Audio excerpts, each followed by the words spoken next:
Discussion naïve, c'est un podcast produit par la Télé-Duo-du-Lac où se retrouvent Vanessa Girard et Christian Laprise pour parler sans prétention de sujets variés. Chaque épisode est guidé par un thème et chacun s'engage à préparer une chronique en lien avec celui-ci, en plus d'en préparer une dont le sujet sera imposé par l'autre. Bonne écoute!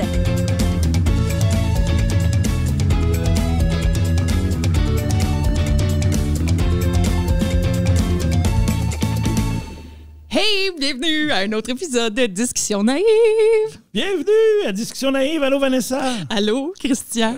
Hey, j'ai comme une drôle d'énergie aujourd'hui. Je suis comme... je te sens il y a quelque chose. Je te sens un peu fébrile, énervé. Ben là, premièrement, on est vendredi. On n'enregistre jamais le vendredi. C'est vrai. Est vendredi dans le jour. Dans On le jour, n'est en pas le plus. soir. On a profité de tes vacances pour enregistrer dans le jour. Puis on dirait que j'ai comme une petite énergie de... Je sais pas, là. Pour moi, il va y avoir une tempête de neige, quelque chose. Ben ça se peut parce qu'ils vendent fort dehors. Je ne sais pas s'il va neiger, mais c'est vrai qu'on a une petite énergie différente aujourd'hui. Oui, on a Là, avant de commencer, on a évacué un peu toutes nos niaiseries puis nos blagues là, parce que là, on a dit on peut pas tout dire ça, c'est bien trop. À micro fermé, je pense que ça fait une demi-heure qu'on fait rien que dire n'importe quoi. Puis que j'ai comme le goût juste de faire ça, des niaiseries, de faire genre du scat jazz. Je sais pas, j'ai comme le micro en avant de moi puis j'ai juste le goût vas-y, j'aimerais ça t'entendre. Scabidouda.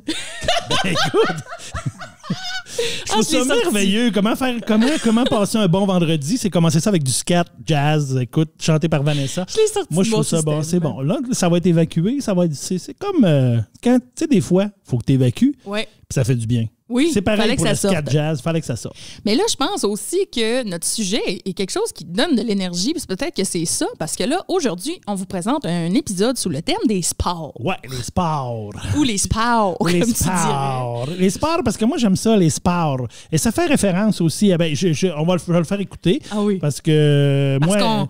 On est deux fans de RBO, faut Ben le oui, dire. on est deux fans de RBO. Puis moi, RBO, c'est mon adolescence. J'étais adolescent, j'ai écouté beaucoup. Et quand j'entends le mot sport, je pense toujours à Daniel Spécificité. Et je vous fais juste écouter un petit bout pour vous faire la référence. Ça va comme suit. 3 ans qui vous sert depuis plus de 40 ans. Ton métier t'oblige à t'habiller? Ça tombe bien, le mien m'oblige à vendre du linge. Que ce soit tenue de ville ou bien sport, je t'habille de la tête aux pieds. Fais Et le pied voilà. puis laisse-moi faire. Tenue de ville ou bien sport? Moi, je pense toujours à tenue de ville ou bien sport. Tenue de ville ou bien sport. Puis moi, ça me faisait beaucoup penser à Carmina aussi. J'aime les sports puis le baseball.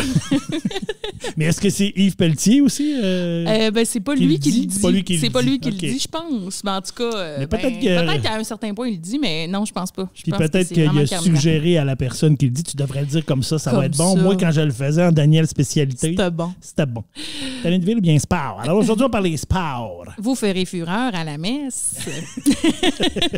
Bon, hey, ça part bien. Quand t'as un extrait d'RBO, là. On vous mettra on vous mettra en lien toute la capsule Le de sketch. cette publicité-là de sketch de RBO sur Daniel Spécificité. Alors, les sports, Les pour sports. nous, c'est un peu drôle qu'on parle de sport parce qu'on n'est pas d'emblée nécessairement des si grands sportifs, mais on aime quand même bouger. Ben écoute, moi, ça dépend comment tu vois ça. Quand on regarde ma stature, bon, les gens font comme ça, c'est pas le gars qui fait full de sport, mais non, je suis quand même... T'es très actif. J'aime faire du sport et j'aime être actif beaucoup. Les résultats sont... voilà, les résultats sont plus dans ma tête. C'est plus Mais comme moi, ça. je pense non, pas qu'il faut mais- faire du non, sport c'est ça. pour perdre du poids. Il faut pas faire du sport pour être en forme. Ben, oui, on peut, mais pas juste ça. Il faut faire du sport aussi parce que ça fait du bien, parce qu'on aime ça, parce qu'il y a plein de bienfaits. Ben oui, puis tantôt, je vais en parler dans ma chronique un peu, oui. là, les bienfaits et tout ça, et comment se motiver pour faire du sport. Moi, je t'avoue que ma relation avec le sport est plus difficile peut-être que toi. Toi, depuis que je te connais, tu fais du vélo, tu marches, tu fais de la raquette, Ouais. t'es quand même J'ai actif. toujours fait du sport. Là. Aussi loin que je me rappelle, j'ai toujours été sportif. Là. C'est loin d'être mon cas. Moi, je suis vraiment zéro une sportive et je suis très poche en sport, faut dire aussi. Là. Je peux être bien bonne dans plein d'affaires, mais le sport, c'est vraiment mon point faible. J'ai déjà coulé l'éduc. Ben voyons donc. Plusieurs étapes de suite au secondaire. Premièrement, parce que je refusais de participer. Et deuxièmement, parce que j'oubliais mon costume, parce que je suis tête en l'air. Donne-toi une chance là, en éduc, il fallait juste participer, puis habituellement, Je sais, mais je pense que j'ai été aussi... je me suis tellement fait écœurer en éduc, Ouais. parce que je suis chubby, Puis quand t'es au secondaire puis t'es différent des autres, on le sait comment c'est. Fait que tu sais, même quand j'essayais, c'était comme « check la grosse qui essaye ». Fait que ça, c'est comme « non, ça me tente pas de faire rire de moi ». C'est pas vrai que je vais faire rire de moi dans le maudit test du BIP là, qui nous force à passer. Ça, non, c'est pas merci. facile, le BIP.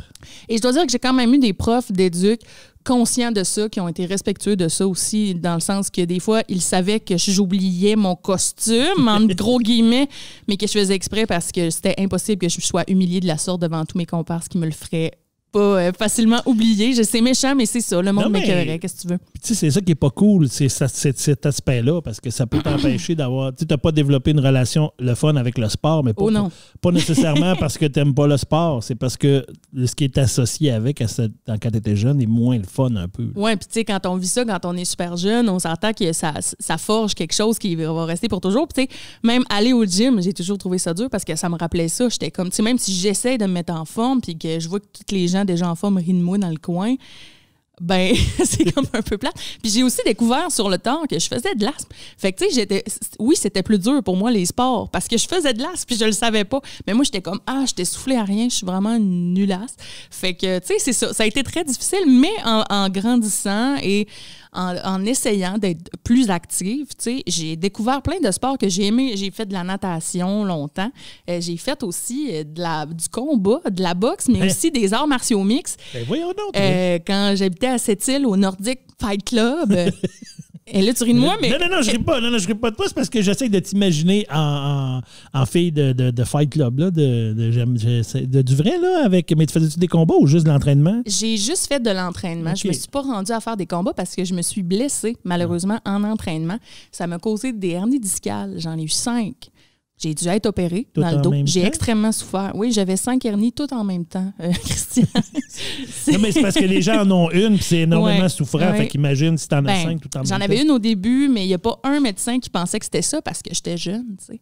Puis, ils m'ont laissé ça longtemps. Je prenais toutes sortes de médicaments, des relaxants musculaires et tout ça, puis ça passait pas. J'avais tellement mal. Puis, à un moment donné, ça a même paralysé une partie, en fait, ma jambe droite. Tout mon nerf sciatique était constamment compressé. Je sentais plus mes orteils, tout le côté droit de mon mollet.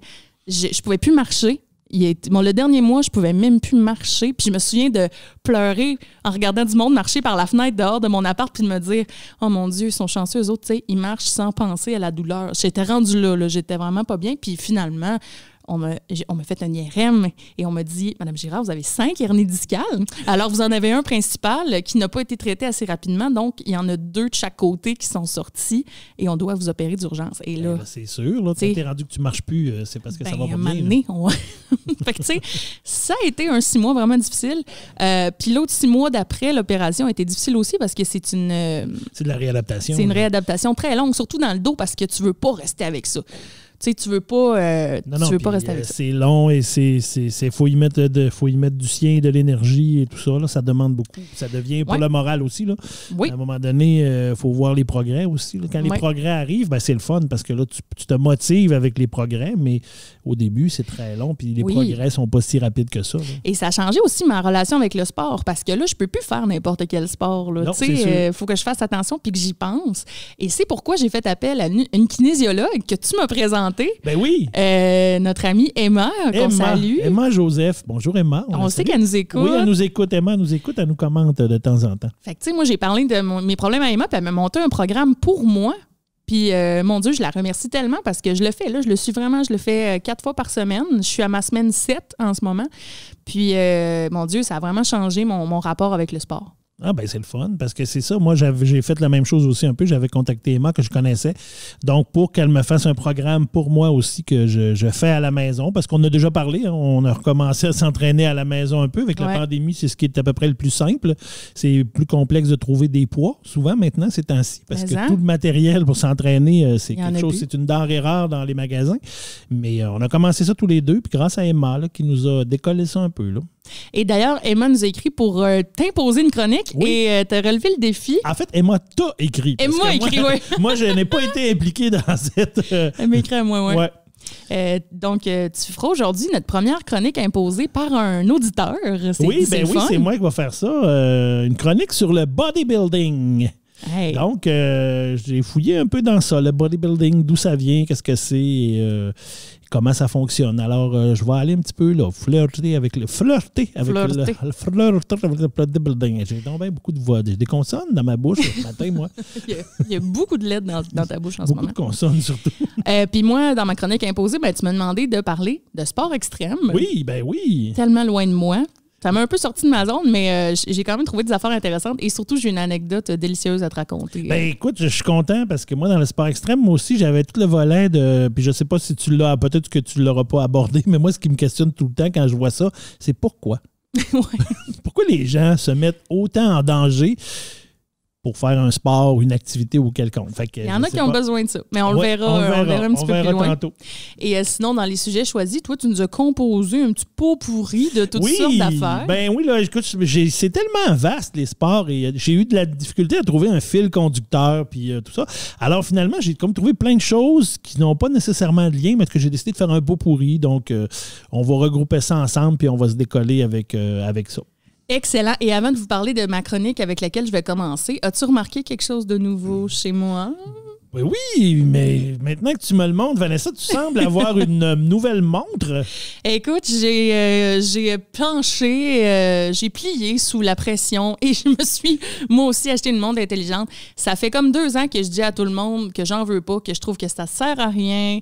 Moi, je porte jamais de bijoux dans la vie, ça va me gosser. Je m'en fous. Tout ce que la montre fait, mon cellulaire le fait.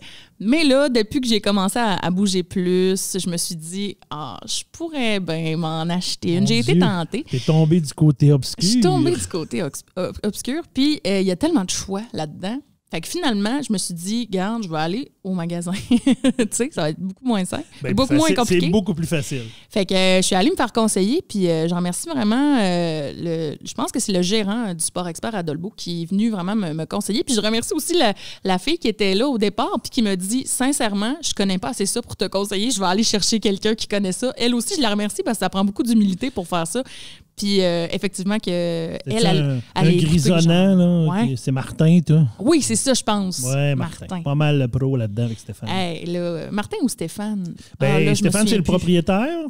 C'était un des deux. Je pense que c'était Martin. Mais Martin, c'est le grisonnant. Oui. Je pense que c'est lui. lui. Pas grisonnant. Puis, c'est ça, la fille a dit, je vais aller le chercher. Puis, elle dit, je vais écouter ce qu'il dit pour apprendre. J'ai dit, mon Dieu, qu'elle est pleine d'humilité. J'aime cette personne. Donc, on a choisi ensemble la Fitbit Versa 3.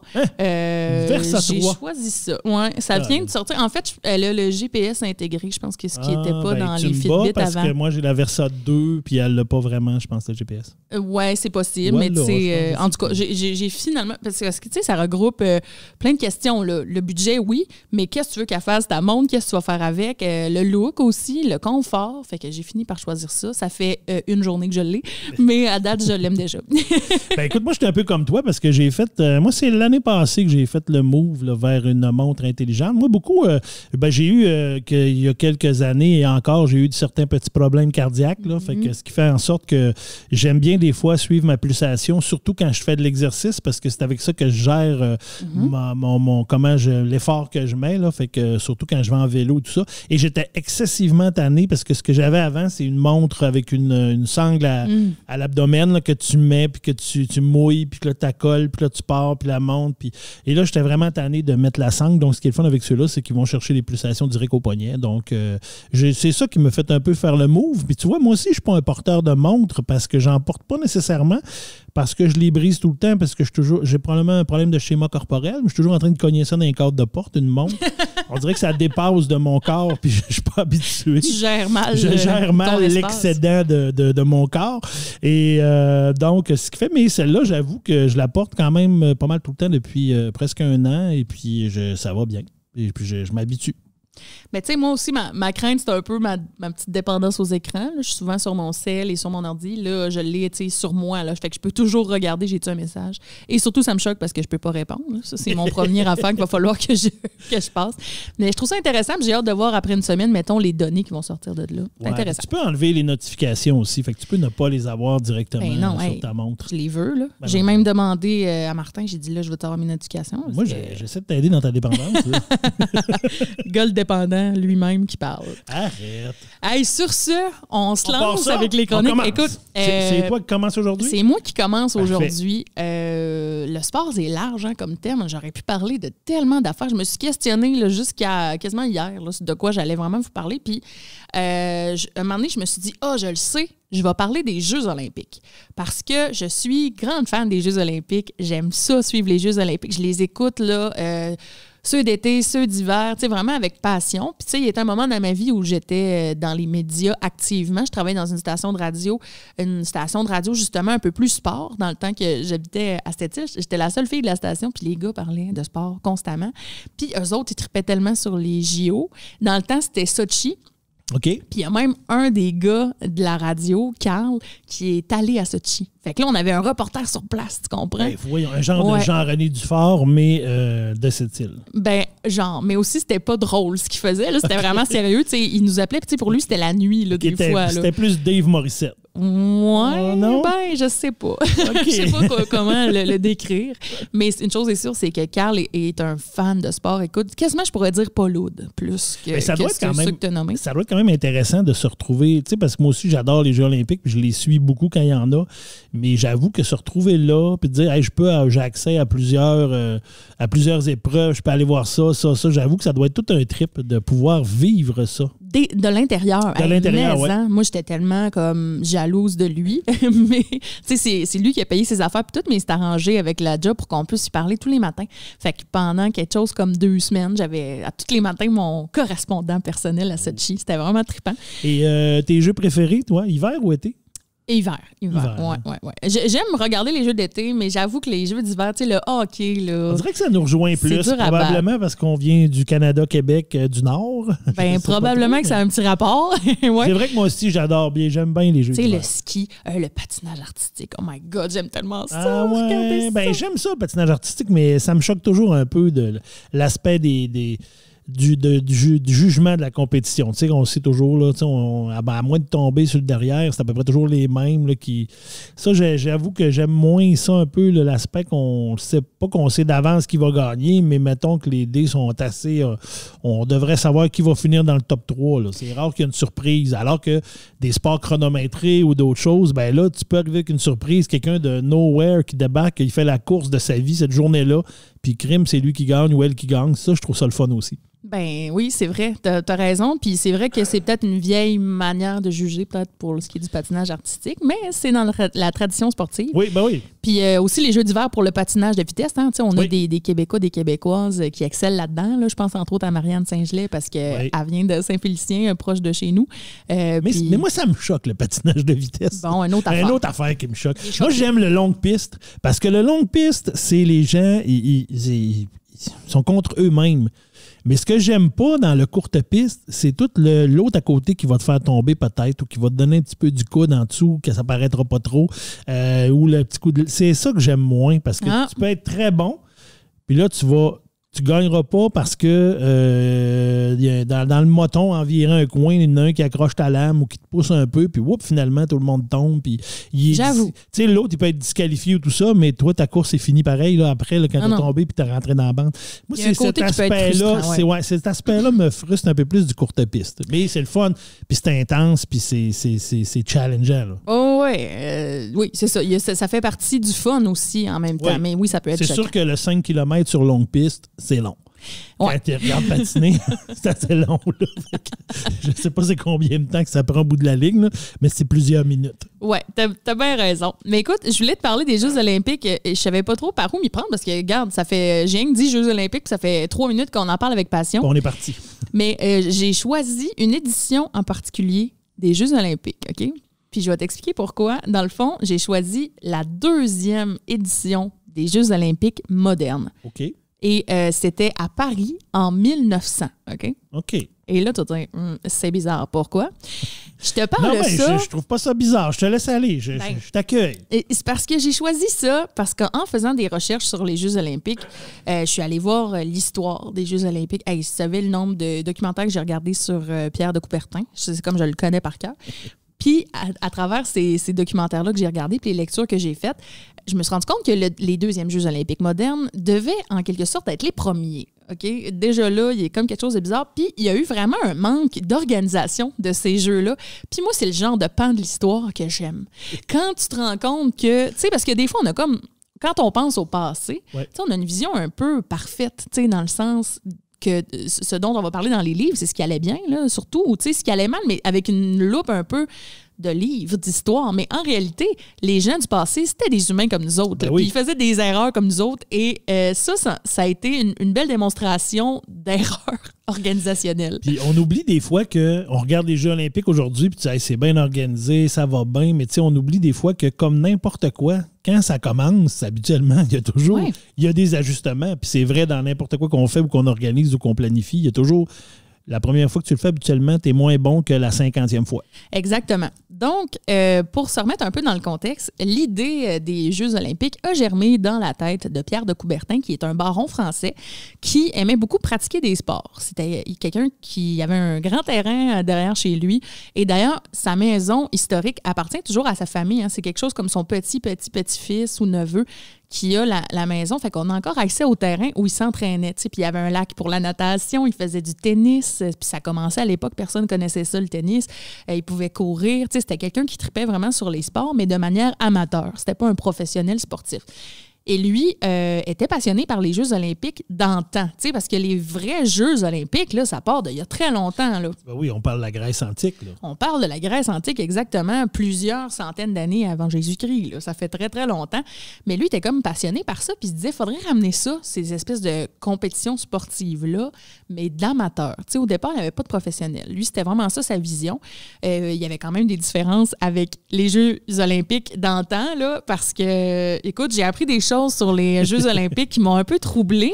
Alors, premier fait, dans la Grèce antique, lors des Jeux olympiques, les vieux Jeux olympiques, tous les sportifs devaient être nus. Donc, peu importe le sport que tu faisais, tu étais nu. La course, la boxe, il y avait des courses de chars, de chevaux. De la boxe tout nu?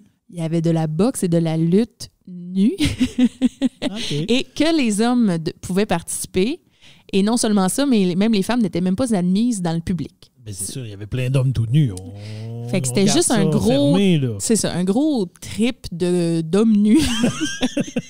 Dis de même, c'est un peu louche. Et attends, même on huilait les participants qui devaient se battre. On les huilait. Ils étaient nus et huilés. Et ils devaient se battre. Et il n'y avait pas vraiment de règlement à part qu'on ne pouvait pas attaquer les yeux. Et on faisait attention aux parties génitales, mais écoute, il y a plein de gens qui sont décédés. Hein. Il y a plein d'Olympiens qui en sont morts parce qu'il y avait des combats. En fait, le moyen pour arrêter un combat, c'était de lever les deux index, comme je suis en train de faire maintenant. Donc, comme une espèce, on lève les deux index. Et des fois, la personne était tellement déjà KO qu'elle ne pouvait pas le faire. Fait qu'elle mourait. Comme l'autre, il n'arrêtait jamais. Puis c'était des combats à mort. Il n'y avait comme pas d'arbitre ou pas rien pour dire... Pas vraiment. Non, pas vraiment. Puis huilé. Juste pour ajouter... Huilé, je sais, ça marque l'imaginaire. C'est juste pour ajouter à la complexité. Là. Tu vas faire de la lutte. C'est déjà... Si t'es huilé en lutte, c'est déjà encore plus complexe, ça glisse. Là. Ben, ça doit être dur là, de se pogner après l'eau. En tout cas, faites les images que vous voulez dans votre tête. Et d'ailleurs, si vous voulez plus d'informations là-dessus, le site des Jeux olympiques est super complet. On peut aller choisir n'importe quelle édition des Jeux olympiques et il y a même une section sur la Grèce antique où on voit des sculptures là, et des images de à quoi ça ressemblait là, dans ce temps-là. Donc, Pierre de Coubertin se dit, on va ramener ça, mais évidemment, là, les gens vont être habillés. Mais il avait quand même gardé des choses, c'est-à-dire que c'était seulement les hommes qui pouvaient participer. Et même lui, selon lui, les femmes n'avaient rien à faire dans le public. C'était vraiment une affaire de boys club. En 1900, là? En 1854, exactement. OK. Donc, lui, ce qu'il va faire, il va mettre sur pied le Comité international olympique, le CIO, comme on connaît aujourd'hui. Qui existe encore. Oui, qui existe encore aujourd'hui. Donc, lui, ça a été le tout premier président du Comité international olympique. Il va mettre ça sur pied. Puis lui, son idée, sa vision, c'était que les premiers Jeux olympiques modernes aient lieu à Paris. Hein, c'était lui-même un Français. Et il voulait que ce soit en 1900. Parce que, une année ronde, on va dire, on va commencer en 1900. Puis, tu sais, après ça, on va suivre les années avec ça. Mais à l'intérieur du comité, on trouvait ça trop long, attendre 6 ans avant les premiers Jeux. Tu sais, c'était quelque chose de nouveau. On avait hâte de l'organiser. Mais là, tu as dit tantôt 1854? Oui. Puis là, entre 1854 et 1900, Il y a un bon... il s'est passé rien. J'ai dit 6 ans, mais en fait, c'était ils comme... ont réfléchi à tout ça. Là, mais non, mais... Ça fait 46 plus que...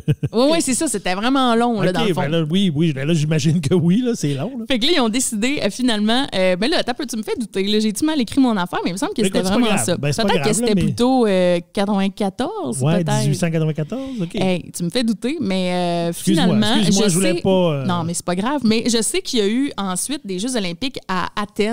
En fait, ça a été comme les premiers Jeux olympiques modernes parce que c'était comme symbolique aussi. Parce que partir ça de où ça a commencé au début. Puis là, eux autres, ils auraient voulu que ce soit toujours à Athènes. Parce qu'un coup qu'ils ont eu ça, écoute, ça l'a amené du monde, puis tout ça, fait que c'était le fun. Fait qu'au début, il y a eu cette chicane-là, puis là, ils ont fait non. Là, en 1900, ça va être à Paris, blablabla. Fait que là, après ça, c'est là qu'on a décidé de changer de ville à chaque fois. Fait qu'ils ont dit, OK, c'est correct que ce soit à Paris, mais après, ça va être dans un autre pays, puis on va changer de pays à chaque édition. Fait que ça, c'est toujours resté. Puis après ça, on a décidé de les faire aux 4 ans aussi. Il y a ça qui a été amené là, au fur et à mesure du temps. Mais là, l'édition de 1900 à Paris, ce qui est intéressant, c'est que cette année-là, il y avait aussi un expo universel. Comme il y a eu à Montréal en 67. Oui. Donc, il y a plein de monde de plein de pays qui venaient. Puis, tu sais, là, peut-être que ça a l'air d'être rien, là, l'Expo universelle, mais dans le temps, tu sais, même quand ils sont venus à Montréal, c'était comme super gros, là. C'était un gros événement. Puis, on sentait qu'on était en 1900. Là. Aujourd'hui, on voyage facilement, là, mais à cette époque-là, de dire il débarque plein de monde à Paris, des bateaux un peu partout, c'était sûrement un happening. Là, parce c'était quelque chose. On était en 1900, on se rappelle. Ça durait longtemps aussi. C'était pas juste une fin de semaine, là. Tu sais, c'était sur des mois, là. C'était comme quasiment toute l'année, dans le fond. C'était l'Expo universelle. Mais un peu comme à Montréal aussi. Ça a tellement marqué en 67. C'était l'année de l'Expo puis tout. Fait que là, Pierre de Coubertin, il se dit, bien regardez, il y a déjà ça qui se passe. Fait qu'on va faire les Jeux olympiques dans le cadre de l'Expo universelle, mais c'est le Comité international olympique qui va gérer ça. Mais là, celui qui s'occupait de faire l'exposition universelle, c'était Alfred Picard. Oh.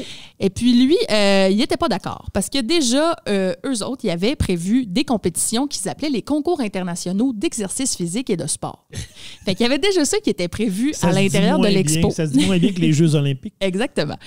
Fait que là, tu comprends que la chicane pogne un peu. Puis, tu sais, Pierre de Coubertin, on va se le dire, il était assez élitiste. Tu sais, lui, il voulait aller chercher l'élite des sportifs amateurs, puis les faire jouer devant l'élite du public, c'est-à-dire les grands, tu sais, la haute. C'était souvent ça, à cette époque-là, il y avait souvent ça, quand on voyait ça, c'était souvent les bourgeois ou les plus riches qui avaient accès à ça puis qui pouvaient le voir et ou le pratiquer. Exactement. Fait que là, il y a une dispute entre les deux. Puis tu sais, c'est une grosse affaire de comité aussi. Là, c'est ça qui me fait rire puis qui nous ramène un peu au temps moderne. Dans le fond, Alfred Picard, lui, il faisait des comités puis des sous-comités dans les sous-comités pour tout. Fait que là, c'était comme ça aussi le départ du manque d'organisation. Je pense que c'était ça, OK? Fait que là, il y avait plein de monde, tu sais, qui était comme une espèce de gros organisme tentacule qui organisait plein de petites affaires, mais qui se rejoignaient très mal ensemble. Fait que là, finalement, écoute, c'est l'Union des sociétés françaises de sport athlétique qui a dû trancher. Puis le compromis qu'ils ont fait, c'est on va prendre ce qui est déjà en train d'être organisé par l'Expo universelle et ce sera la deuxième édition des Jeux olympiques modernes. Ce qui ne fait pas vraiment l'affaire de personne, mais on s'est dit, on va y aller avec ça parce que là, on n'a pas le temps de... pas le temps c'est ça où il n'y a pas de Jeux olympiques.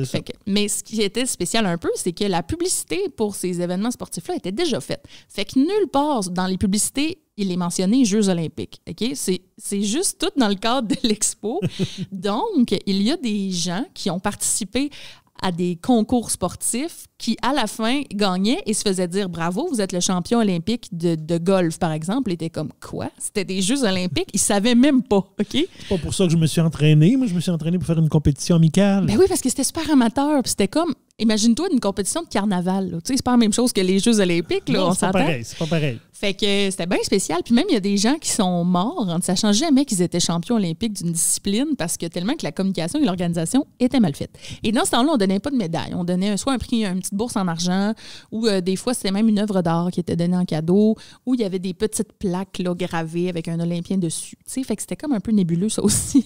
C'était dur de savoir que tu étais champion olympique ou pas. On commençait. On voit que c'est les premiers balbutiements. Mais là, le comité olympique, eux autres voulaient faire ça, tu sais, selon les règles de l'art. Fait qu'ils ont pris un peu le contrôle de tout ça. Et il faut dire qu'il y avait 477 épreuves différentes de prévues, OK? Pour ce qui est de l'Expo universelle. 477. Ce qui est énorme. Et le CIO en a retenu 95. C'est plus Fait qu'ils ont plus diminué raisonnable. ça. Et là, tu sais, ils ont gardé tous les sports un peu plus classiques comme tout ce qui est, tu sais, saut en longueur, tout ça, comment on appelle ça? L'athlétisme, excuse-moi. L'athlétisme. Ouais, après ça, la natation, le tir à l'arc, tu sais, les genres de la course. Ces affaires-là plus classiques, si on veut.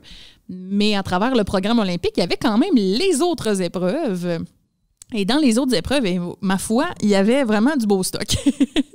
Je vais t'en parler tantôt, mais premièrement, il faut savoir aussi que les épreuves olympiques de 1900 ont eu lieu du 14 mai au 28 octobre. Fait que ça, c'est comme 4 mois et demi. C'est long. Et c'était tellement mal organisé que même les compétitions de natation avaient lieu dans la Seine, hein, la rivière qui est dans Paris, mais on n'avait pas arrêté le trafic naval. On était comme, c'est pas assez important, on peut pas arrêter tous les bateaux. Fait qu'à tout bout de champ, à travers les courses qui avaient lieu dans l'eau, c'était comme, oups, tassez-vous les gars, il y a un bateau, ouais, OK, oh, on va passer en dessous. Tu sais, c'était vraiment n'importe quoi. C'est quoi ton temps? Ben, j'aurais fait mieux s'il n'y avait pas eu 3 bateaux. Exactement. Fait que, tu sais, c'était bien particulier. Il faut dire aussi que les femmes pouvaient participer finalement. Et ça, Pierre de Coubertin n'en revenait pas. Il se twistait la moustache là même. Hey, tabarnouche, parce qu'il avait vraiment une grosse moustache. Mais les femmes ont été quand même admises parce qu'elles étaient admises pour les épreuves de l'Expo universelle. Et il y a eu d'ailleurs une des premières qui a gagné des épreuves olympiques, comme au tennis, par exemple, au golf aussi, qui était accepté comme épreuve olympique. Donc, c'est ça. Puis je voulais te parler, oui, des épreuves qui n'ont pas été retenues comme un sport olympique. Ben oui. Il devait avoir des choses drôle. Un peu cocasses. Vraiment très drôle.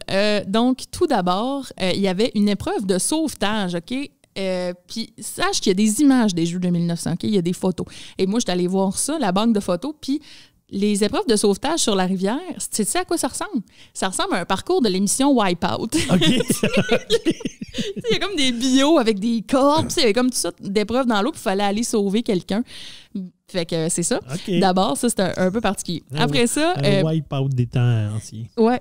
Il y avait des sports automobiles qu'on appelait à l'époque l'automobilisme.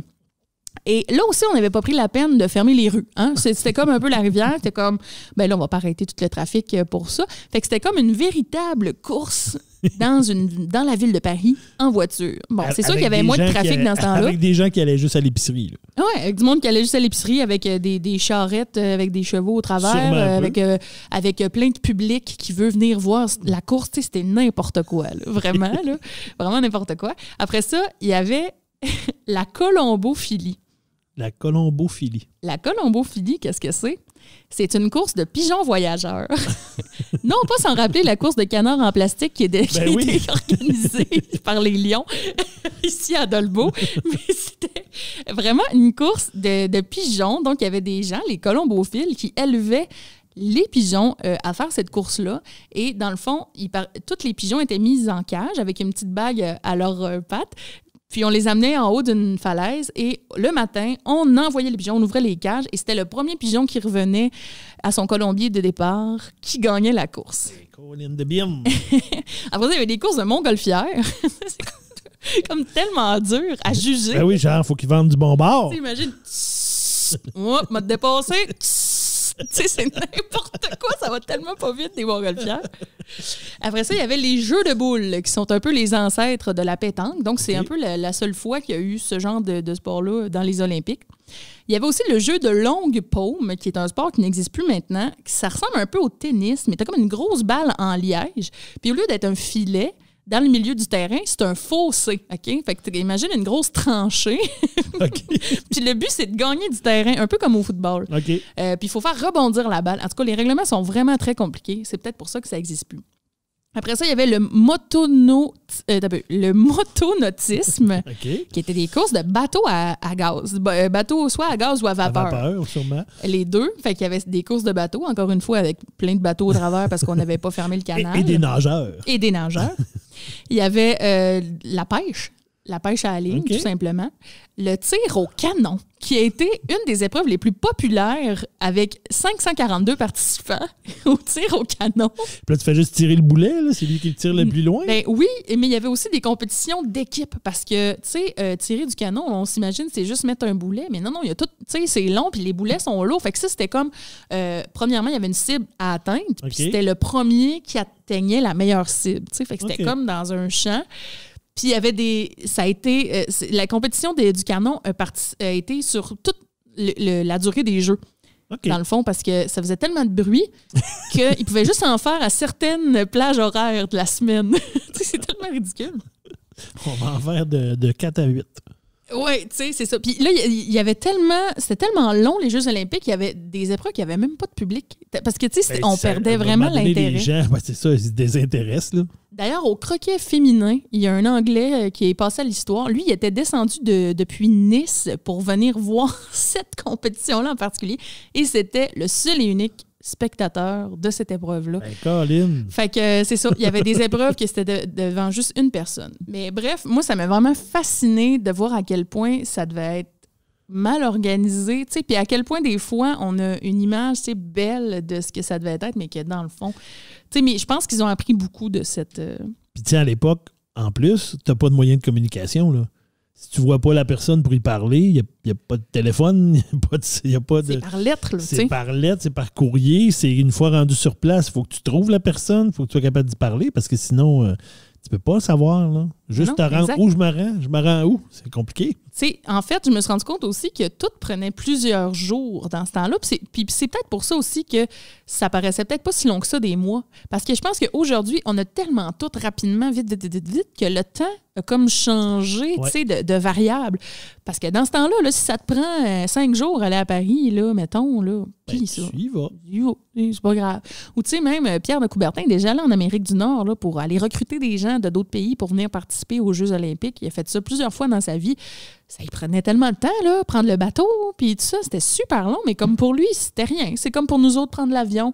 Mais dans le fond, en réalité, ça avait lieu sur tellement, tu sais, puis c'est pour ça qu'il pouvait se passer 4 ans entre chaque jeu, puis pour eux autres, c'était comme si c'était demain quasiment. Tu sais, c'était... Oui, ben c'est ça. Puis ils utilisaient les moyens modernes de l'époque, qui sont aujourd'hui, nous autres, on regarde ça, puis on fait, hey boy, et mais tu sais, comment est-ce qu'on ferait? Mais tu crées-tu que dans 100 ans, il y en a qui vont regarder comment on vit maintenant, puis qui vont se dire, comment ils faisaient, tu sais, comme c'est rustique, cette technologie, tu sais. Non, mais c'est ça, pareil. Mon Dieu, ils ont des téléphones. Franchement, maintenant, tout se fait par télépathie. Regarde là, ils se pensent bon avec le vieille montre intelligente, tu sais, qu'ils viennent d'acheter. Non, mais c'est ça, pareil. Je pense qu'ils vont retomber sur un épisode de discussion naïve, puis ils vont pouvoir écouter ça dans 100 ans. Mais peut-être, on va être considérés comme historiques. Hey, je le souhaite. Bonjour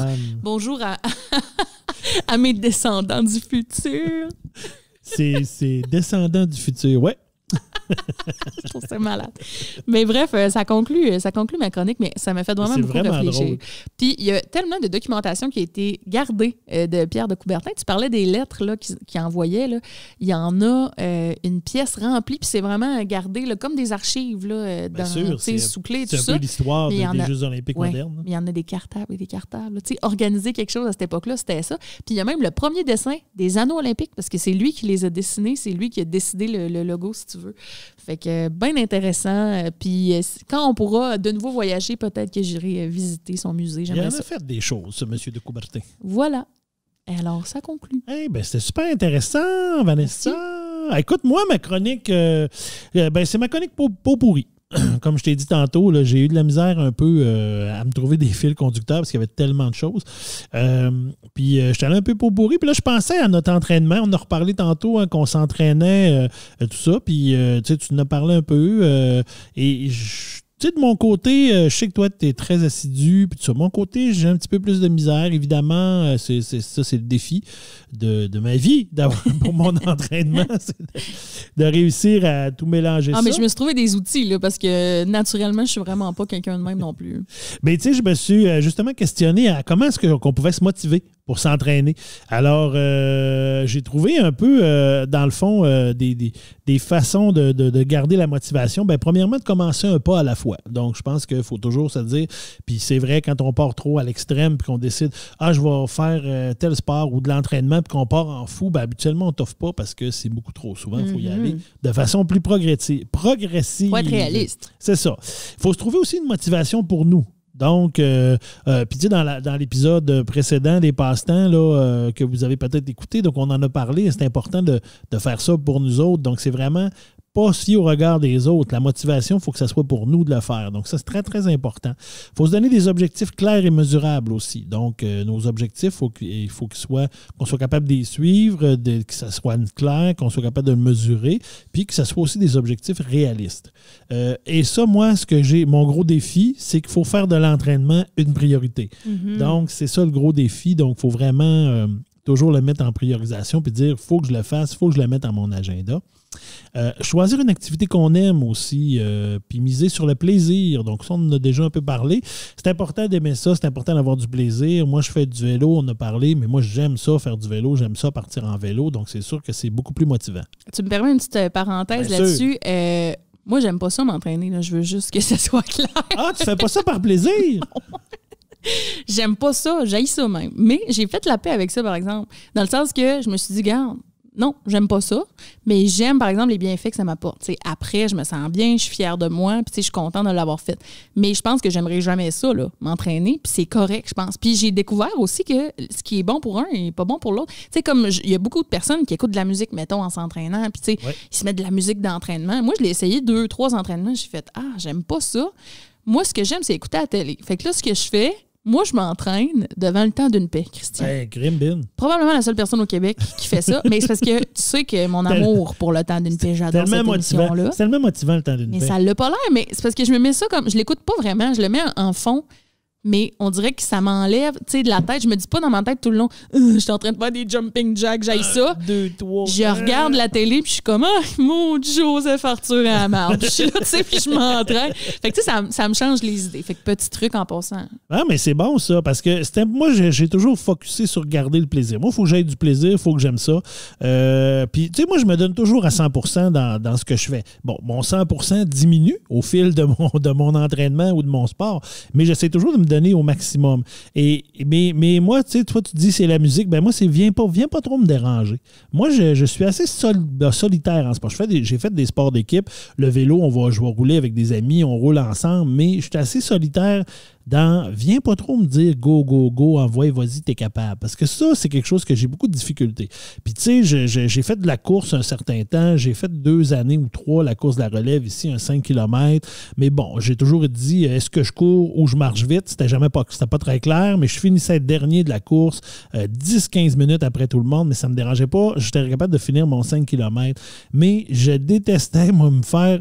Tu sais, puis des gens, je sais que les gens le font de bonne foi, mais ceux qui sont bons, puis là, qui reviennent, puis là, quand tu arrives, puis qu'il te reste, je sais pas, 300-400 mètres à faire, puis là, ils viennent te rejoindre, puis là, ils courent avec toi, puis là, t'es capable, puis go! Hey, ça, c'est quelque chose qui me dérange au plus haut point. Puis tu sais, tu veux pas le dire aux gens nécessairement, tu veux pas leur dire non, c'est ça, c'est garde, moi je vais le finir tout seul. Je te comprends ben tellement. Tranquille. Ça, j'ai un peu plus de difficulté avec ça. Fait que c'est pour ça que j'aime mieux le faire aussi un peu tout seul que de dire je vais aller, des fois d'aller s'inscrire à un gym ou s'inscrire à un cours en groupe, c'est le fun parce que oui, ça amène la motivation, mais souvent j'aime mieux le faire un peu tout seul justement je le fais pour moi puis pour mon plaisir. Je suis pareil là-dessus. Oui. Et se trouver un ou une partenaire d'entraînement aussi, c'est le fun. Tu sais, là, gars, on s'entraîne tous les deux, puis des fois, on s'en parle. Fait que là, je suis comme, Vanessa est bonne, elle m'envoie des photos, là, elle vient de faire son entraînement. Écoute, il faudrait bien que je fasse la mienne. Puis des fois, ça me motive.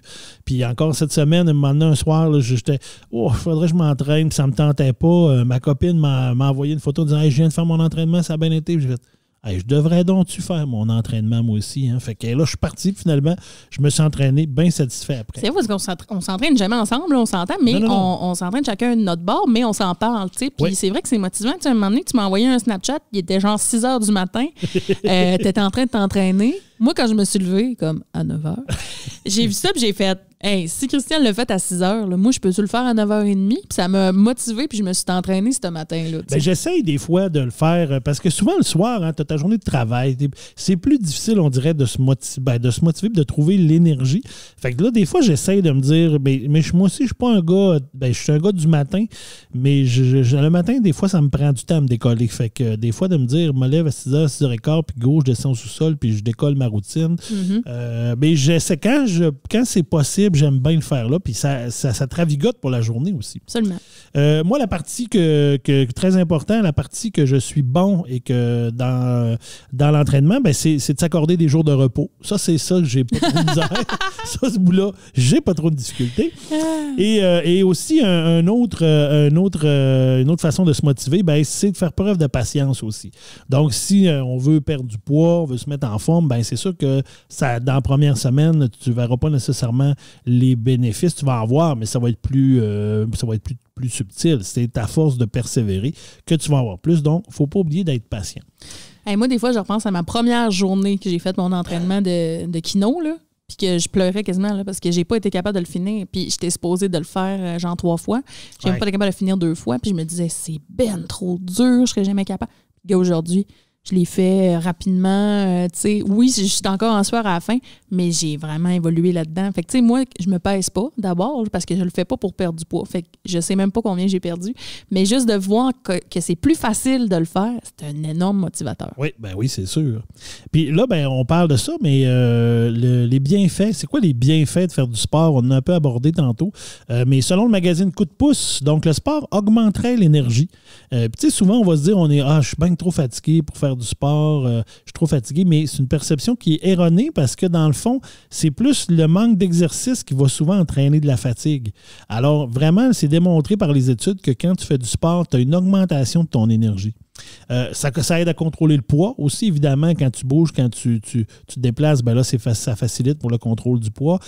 Ça prend une prévention aussi des maladies cardiovasculaires, donc ça va combattre l'artérosclérose, ça renforce le muscle cardiaque, ça rend le sang un peu plus fluide, donc ça facilite de ce côté-là. Ça renforce aussi les os. Donc, ça évite, ça limite, ça diminue en fait la perte de masse osseuse. Ça protégerait contre certains cancers aussi. Donc, il y a des études qui démontrent là, que les personnes qui sont actives vont être moins sujettes à avoir certains types de cancers vraiment en lien avec l'exercice. Ça améliore le sommeil aussi. Quand tu te veux pas, quand tu t'entraînes, ton sommeil est meilleur. Puis c'est une bonne fatigue. Tu sais, il y a de la fatigue, mais ça, c'est une bonne fatigue. Donc, ça fait bien. Ça diminue le stress. On parle aussi que ça prévient la dépression, donc à cause du bien-être général que ça fait, c'est bon pour le moral, c'est bon pour la santé psychologique. Et aussi, ça augmente la sérotonine, qui est l'hormone qui favorise la détente et la bonne humeur. Donc, c'est sûr que ça va aider de ce côté-là. Et ça augmente aussi la longévité. Donc, c'est sûr, si on est plus en forme, si on fait plus d'exercice, souvent, on va vivre plus longtemps. Mais, je regardais ça, puis là, je me disais un peu, je me suis demandé, c'est quoi les sports les plus populaires dans le monde? Parce que là, on parle beaucoup de sport, mais c'est quoi les sports les plus populaires? Alors, Vanessa, est-ce que tu sais un peu, vite de même, quels sports seraient les plus populaires dans le monde? Et là, on parle, si je peux te parler, on va se parler en termes, parce que c'est comme divisé des fois, tu as ceux populaires en termes des gens qui le pratiquent, et tu as populaire aussi dans tout ce qui est les gens qui le pratiquent, les gens qui le regardent et les revenus que ça génère. OK. Je dirais avec, premièrement, le soccer. Oui, le soccer. Soccer qui est le numéro 1. En fait, dans les deux. Donc, dans les sports pratiqués au niveau du soccer, on parle de 3,5 milliards de personnes à travers le monde qui le pratiquent. Et au niveau de tout ce qui est là, pratiqué, regardé, tout ça, on parle à peu près 4 milliards de gens dans le monde. C'est énorme, hein? C'est beaucoup. Puis le soccer, ce qui est souvent écrit, c'est que ça ne prend pas grand-chose. Le soccer, ça te prend un ballon. Une paire de running, tu n'es même pas obligé d'avoir des running. Là. Fait que, un but, au moins. Ouais, mais même pas. Tu peux mettre. Ça peut être une limite, ouais. Ça peut être deux cônes, 2 roches que tu mets, entre ça puis ça, c'est le but. C'est vrai. Fait que, ça peut être ça parce que c'est souvent ce qui est décrit, c'est que dans les pays, même les plus pauvres, souvent les enfants vont jouer, mais ça prend juste un ballon, ils sortent dehors, ils se délimitent à peu près un terrain, puis go, on joue, puis on joue au soccer. Donc, c'est souvent ça. Un autre sport? Le football? Le football. Là, tu parles du football américain? Oui. Étonnamment, le football américain, il faut que je regarde pour être sûr dans mes notes, mais ne se retrouve pas dans les 10 sports les plus populaires au monde. Ah, ouais. Ouais, donc, au niveau là, des pratiquants... plus des spectateurs, peut-être, ouais. Ouais, mais même pas. Même pas. Là, Hey, ça me avec les surprend, personnes qui regardent, pratiquer, générateurs de revenus, tout ça, le volleyball n'est pas là non plus. Et ni dans les sports qui sont pratiqués. Donc, si je regarde un peu les gens qui pratiquent le sport, le numéro 5, c'est le volleyball, avec 920 millions de personnes qui pratiquent. Le numéro 4, le tennis, avec 1 milliard de personnes. Le numéro 3, c'est le hockey, avec plus de 2 milliards de pratiquants. Le 2, c'est le basketball, environ 3 milliards, mais le basket surtout, c'est surtout aux États-Unis. Et le football et le soccer. Dans le fond, le football, mais le soccer qui sont les plus populaires. Puis, tu sais, si on regarde vraiment tout confondu, les pratiquer, regarder, générateurs de revenus, tout ça, bien, sur le top 10, là, on parle du golf, on parle du rugby, on parle du baseball, du basket, on parle du tennis de table, et même pas le tennis de table, le ping-pong. Le volleyball, le tennis, le hockey sur gazon, le cricket et le soccer. Fait que tu vois, le football n'est même pas là. Ah, ben je suis vraiment surpris. Surprenant, hein? Ouais. C'est surprenant, mais c'est le sport des Américains. Ouais. Mais je suis pas certain qu'ailleurs dans le monde, je pense pas que ça soit vraiment regardé. Eh bien, je suis vraiment très étonnée parce que j'avais rencontré justement des Américains en voyage au Mexique l'année passée, puis avant la COVID. Puis, tu sais, eux autres, ils ne parlaient que de football. Puis moi, j'étais comme, mais le hockey? Puis eux autres étaient comme, non, je pourrais même pas te nommer une équipe de hockey. Genre, tu sais, ils savaient même pas. Ouais, non, c'est ça. C'est vraiment pas tout ça. Puis juste pour faire le comparatif, au Canada, ce qui est quand même assez cocasse, le 5e sport le plus populaire, c'est le football américain. Pas en tout, le football australien, qui est un espèce de rugby. Ben, c'est un espèce de comme style rugby. Le football australien, je pense que c'est pas tout à fait pareil, mais ça ressemble un peu au football. Le 4e, c'est le soccer. Le 3e, c'est la crosse, qui est quand même un sport qu'on voit au Canada, mais qui est pratiqué de façon... C'est comme l'espèce de petits paniers en haut d'un bâton. Ouais, avec la balle qui se ressemble au hockey. Puis, on dirait que je sais ça juste à cause du film American Pie, là, Folie de graduation. Oui. Oui, c'est vrai, il joue de la crosse, le beau grand. J'ai jamais vu du monde jouer à ça dans la vraie vie. Oui, mais il y a quand même une ligue professionnelle au Canada de crosse qui existe. Fait que c'est quand même drôle. Le 2e, c'est le basketball. Et le numéro 1, évidemment, au Canada, c'est... Le hockey? Ben oui, ça. Ben là, j'ai eu un 2 secondes. Là, au Canada, c'est un piège. C'était pas un piège. Écoute, puis là, je suis allé fouiller un peu plus parce que, bon, tu connais mon amour pour les choses bizarres. Ouais. Donc, je suis allé un peu plus dans... J'ai essayé de rechercher un peu les sports un peu plus étranges. Sport et épreuves de choses étranges parce que je me suis dit, il doit bien exister. Tu parlais un peu tantôt dans tes Jeux olympiques, il y avait des choses un peu cocasses, mais là, j'ai trouvé quand même des choses assez intéressantes. Donc, connais-tu le hobby horsing? Non. Alors, le hobby horsing, c'est très populaire en Finlande et surtout chez les jeunes filles. Et c'est une compétition équestre, mais pas de cheval. Parce que... une compétition équestre, pas de cheval. Le cheval est remplacé par vraiment là, le petit bâton avec une tête de cheval.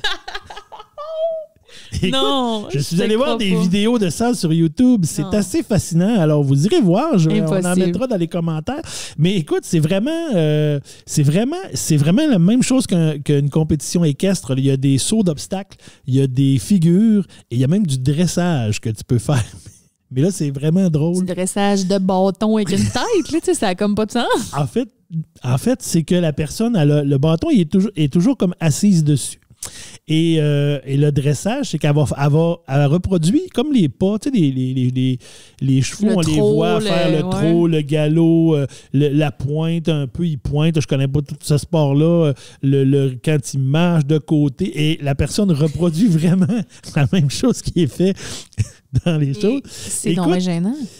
Et écoute, c'est pas clair parce que c'est quand même écrit que ça agirait surtout comme une thérapie pour s'amuser. Tu sais, c'est un peu ça, mais en même temps, tout le volet saut d'obstacles, je regardais un peu, là, mais c'est quand même, là, les personnes courent avec le bâton puis ils sautent par-dessus des haies comme comme les chevaux, comme en course de chevaux, là, un peu moins haut, là, évidemment, mais c'est la même chose. Fait qu'il y a quand même du cardio. Non, mais là, je m'excuse, mais c'est un appel à l'aide. Là. Je veux dire, ben, ils sont plusieurs. C'est une compétition de faux. Je suis comme troublée. Je refuse cette information.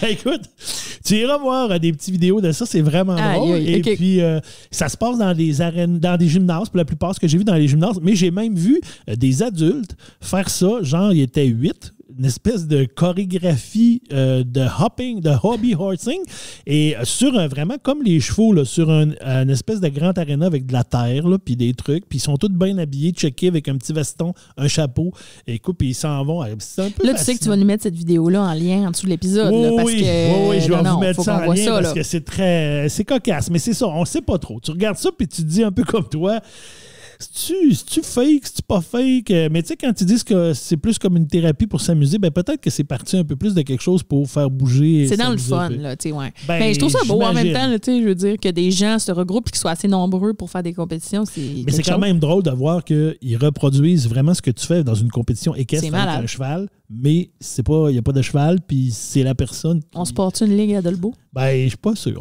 On y repasse. Écoute, une autre épreuve que j'ai trouvée, la course du fromage, le Cooper Hill Cheese Rolling and Wake, qui a lieu tous les ans en mai. Et le but, c'est de dévaler une grande côte, le Cooper Hill. Ça se passe dans... Et pour essayer de pogner un fromage rond qui est un Double Gloucester qui roule, lui, par en bas. Donc, c'est dans quel pays, ça, donc? Ça se passe en plus en Angleterre, Écosse, là, dans ce coin-là. Je ne me rappelle pas exactement de la ville. Je n'ai pas regardé la ville, en fait. Mais c'est une tradition qui date de près de 200 ans. Mais j'ai regardé un peu ça et on mettra des vidéos aussi. Là. C'est solidement dangereux comme sport. Parce que là, on ne parle pas de descendre une côte bien tondue avec un gazon bien droit. Là. Non, c'est vraiment accidenté. La pelouse est longue. Écoute, le monde se garoche en bas. Puis habituellement, il y en a plein qu'après 2-3 pas de course vers le bas, ils tombent à tête, déboulent. Là, ils déboulent, ils ramassent 2-3 personnes. Écoute, le monde, quand il arrive en bas, tu vois un peu les reportages. Les gens ont la face amochée, un œil au beurre noir, coupé de la face. Il y en a qui se blessent un peu partout. Donc, c'est vraiment une tradition. Écoute, ils ont du plaisir, un plaisir fou. Il y a plein de monde qui regarde ça et tu fais, mais mon Dieu, quelle bizarre de chose. Mais la vraie question, c'est lui qui le pogne, le fromage. Ouais. Il mange-tu? Ben, en fait, je ne sais pas s'il mange celui-là, mais je pense qu'il gagne le fromage. J'espère. Il gagne peut-être pas celui qui a roulé, mais il en gagne peut-être un propre, là, mais en tout cas. Et écoute, c'est vraiment... il disait, dans 97, tellement dangereux, il y a même un spectateur qui a été blessé par le fromage. Le fromage roulait à plus de 100 km/h en descendant la pente. Donc, c'est comme... ouch! C'est un drôle de sport. Quand tu te dis, hein, les gens, comment ça que les gens, lequel qui a pensé ça la première fois, on pourrait tirer un fromage, on court après, le premier qui le pogne, il le mange, tu sais. Moi, je t'écoute depuis tantôt, puis je me dis, faut qu'on essaie. Il faudrait qu'on essaie, toi puis moi, de faire du hobby horsing. De 2, on se lance un petit Mario Chapdelaine là, en bas d'une falaise, puis le premier qui le ramasse, il le mange. Mon Dieu, je pense que je suis trop vieux pour faire ça. Si je tombe, je casse en 8 morceaux. Écoute, l'autre sport aussi qui nous vient du Japon, tu sais que les Japonais, hein, souvent, ils ont des sports et activités qui peuvent être... et des jeux télévisés. Et des jeux télévisés un peu étranges. Ça s'appelle le Botaoshi. Le Botaoshi, donc on vous mettra en vidéo, mais c'est quand même... ça se traduit à peu près librement par mise en bas du poteau. Donc, c'est 2 équipes de 75 joueurs. Donc, on s'entend, c'est 150 personnes. Ouais. Et il y a un grand poteau qui est comme planté au milieu de l'arène, si on veut, avec une équipe qui est là, qui défend le poteau, et l'autre équipe qui, elle, son but, c'est d'essayer de le faire tomber. Alors, il y a comme, ils sont comme en étage, les 75 joueurs, là, je regarde un peu les vidéos, c'est vraiment, il y a un gros tas de joueurs, là, peut-être une 60aine de joueurs qui sont par terre, là, vraiment au pied du poteau, puis les autres tiennent la base du poteau. Tu as comme à peu près 5, 6, 7, 8 personnes qui sont sur les autres, sur leurs épaules, par-dessus. Et tu as une personne qui s'appelle le ninja, qui, lui, il est assis debout sur le poteau. Le poteau, il y a quand même une espèce de tige où ils peuvent se tenir avec la main sur le dessus, mais lui, il est là. Et Écoute, quand ça part, là, l'autre gang, là, elle rentre dans le tas. Hein? Et le but, c'est vraiment de monter, de grimper par-dessus ceux qui sont au sol pour réussir à déloger le ninja puis s'accrocher assez pour renverser le poteau. Mais écoute, c'est d'une violence incroyable. Dangereux. Les gens ont des... les gens, ce que j'ai vu dans les images, ils ont tous des casses un peu comme les gens qui font de la lutte olympique, là, les petites casses en foam. Là. Mais ça se frappe à grands coups de pied puis à grands coups de poing. Aïe, aïe. Fait que, écoute, ben, ça a l'air quand même le fun. Mais c'est un sport quand même un peu violent. Écoute, une autre compétition que j'ai trouvé très drôle, le West Coast Giant Pumpkin Regatta Festival. Donc ça se passe en Oregon, aux États-Unis. Et l'objectif est de prendre une citrouille géante, on la vide et on se met un costume d'Halloween et on fait une course de canot avec. Donc les gens sont dans l'eau. Ah oui, j'ai déjà vu ça. Dans des grosses citrouilles vides et là, on fait une course. Mais il y en a une au Québec. Ah, ça, parce que dans Infoman, l'année passée, MC Gilles a participé. Pour vrai? Il s'est fait une grosse citrouille, il l'a vidée, puis il a participé à ça. Je me rappelle pas c'était dans quelle ville. Fait que tu sais, ça, c'est un peu bizarre. Ah ouais. Et un autre que je te partage, le cheese box, pas le cheese, je dis le cheese, mais c'est le chess boxing. Okay. Et le chess boxing. Cheese boxing, ça aurait été cool. Cheese boxing, ça aurait été bon. Mais c'est pas le cheese boxing, c'est le chess boxing. Et ça, c'est un mélange entre les échecs et la boxe. Et là, tu te dis, drôle de mélange, ben effectivement. Donc ça, c'est né en 2003 à Berlin. Il y a 11 rounds, 6 d'échecs, 5 de boxe. Et c'est vraiment en alternance. Ah. Donc, on commence, on s'est assis un round d'échecs. Alors, les joueurs jouent aux échecs. Et quand le premier round est fini, ils se lèvent, on tasse la table d'échecs. Et là, on boxe. Et là, ils se tapochent la gueule. Si la ronde finit, on remet la table d'échecs. Ils s'assoient, ils continuent leur partie d'échecs. Et pour mettre fin au match, ben, si ils se rendent jusqu'à la fin des 11 rondes, ben, c'est sûr que c'est comme la boxe. Il y a un système de pointage pour gagner. Mais si tu as un KO ou un match nul, un KO ou un échec et mat, ça, tu remportes le combat aussi. Donc, soit aux échecs et soit à la boxe. Fait que là, tout le monde, il y en a qui se spécialisent dans un plus que l'autre. Fait qu'en tout cas, ça peut donner des drôles de choses. Mais mes deux préférés, je termine avec ça, Vanessa, mes deux préférés que j'ai trouvés, le Freestyle Canoeing Cano Dance. Écoute, ça c'est merveilleux. Je nous mettrai des vidéos dans la discussion sur notre Facebook. Mais c'est un concours de danse en canot, si on peut dire ça. Donc, on a des gens, puis ça se fait soit individuel, même en équipe, un peu comme de la danse synchronisée ou de la nage synchronisée, mais les gens sont dans un canot. Donc, il y a une musique et les gens font du Il y a une chorégraphie. canot. Il y a une chorégraphie. On pense, on pagaie par en avant, on flippe. Oh, le canot vient de côté, penché. C'est un peu étrange parce que tu te dis, bon, oui, je comprends là, au niveau du canot, pour en avoir déjà fait un peu dans ma jeunesse, il y a beaucoup de techniques dans ça, mais c'est bizarre de voir ça parce qu'en fait, le canot, il avance puis il tourne. Fait que, tu sais, c'est un peu spécial. Puis même, il y en a un, à un moment donné, qui avait une chorégraphie sur le Pirate des Caraïbes, qui était habillé en Pirate des Caraïbes. C'est cool, par exemple. En tout cas, c'est un peu spécial. Et mon top spécial que j'ai vu, savais-tu qu'il existe un championnat du monde de lutte d'orteil? Donc, quoi? Championnat du monde de lutte d'orteil. Écoute, ça ressemble un peu ça ressemble au bras de fer, en fait. C'est le même principe que le bras de fer, avec les pieds. Mais avec les pieds et tes orteils. Alors, les personnes s'assoient, une en face de l'autre, par terre. Il y a une espèce de truc en bois là, où ils mettent leurs pieds là-dessus. Et dans le fait, ils s'insillent les orteils entre le gros orteil puis l'autre à côté. Là, ils se squeezent sans V, chacun d'un pied de l'autre, et il essaie de renverser l'autre. Et écoute, il y a un champion du monde qui est quand même intéressant. Je vous partagerai la vidéo pour vous montrer ça. Et il s'appelle Nasty Nash. Il a été 15 fois champion du monde dans ce sport-là. Pour gagner, là, il faut vraiment maîtriser le pied de l'adversaire en 3 rounds.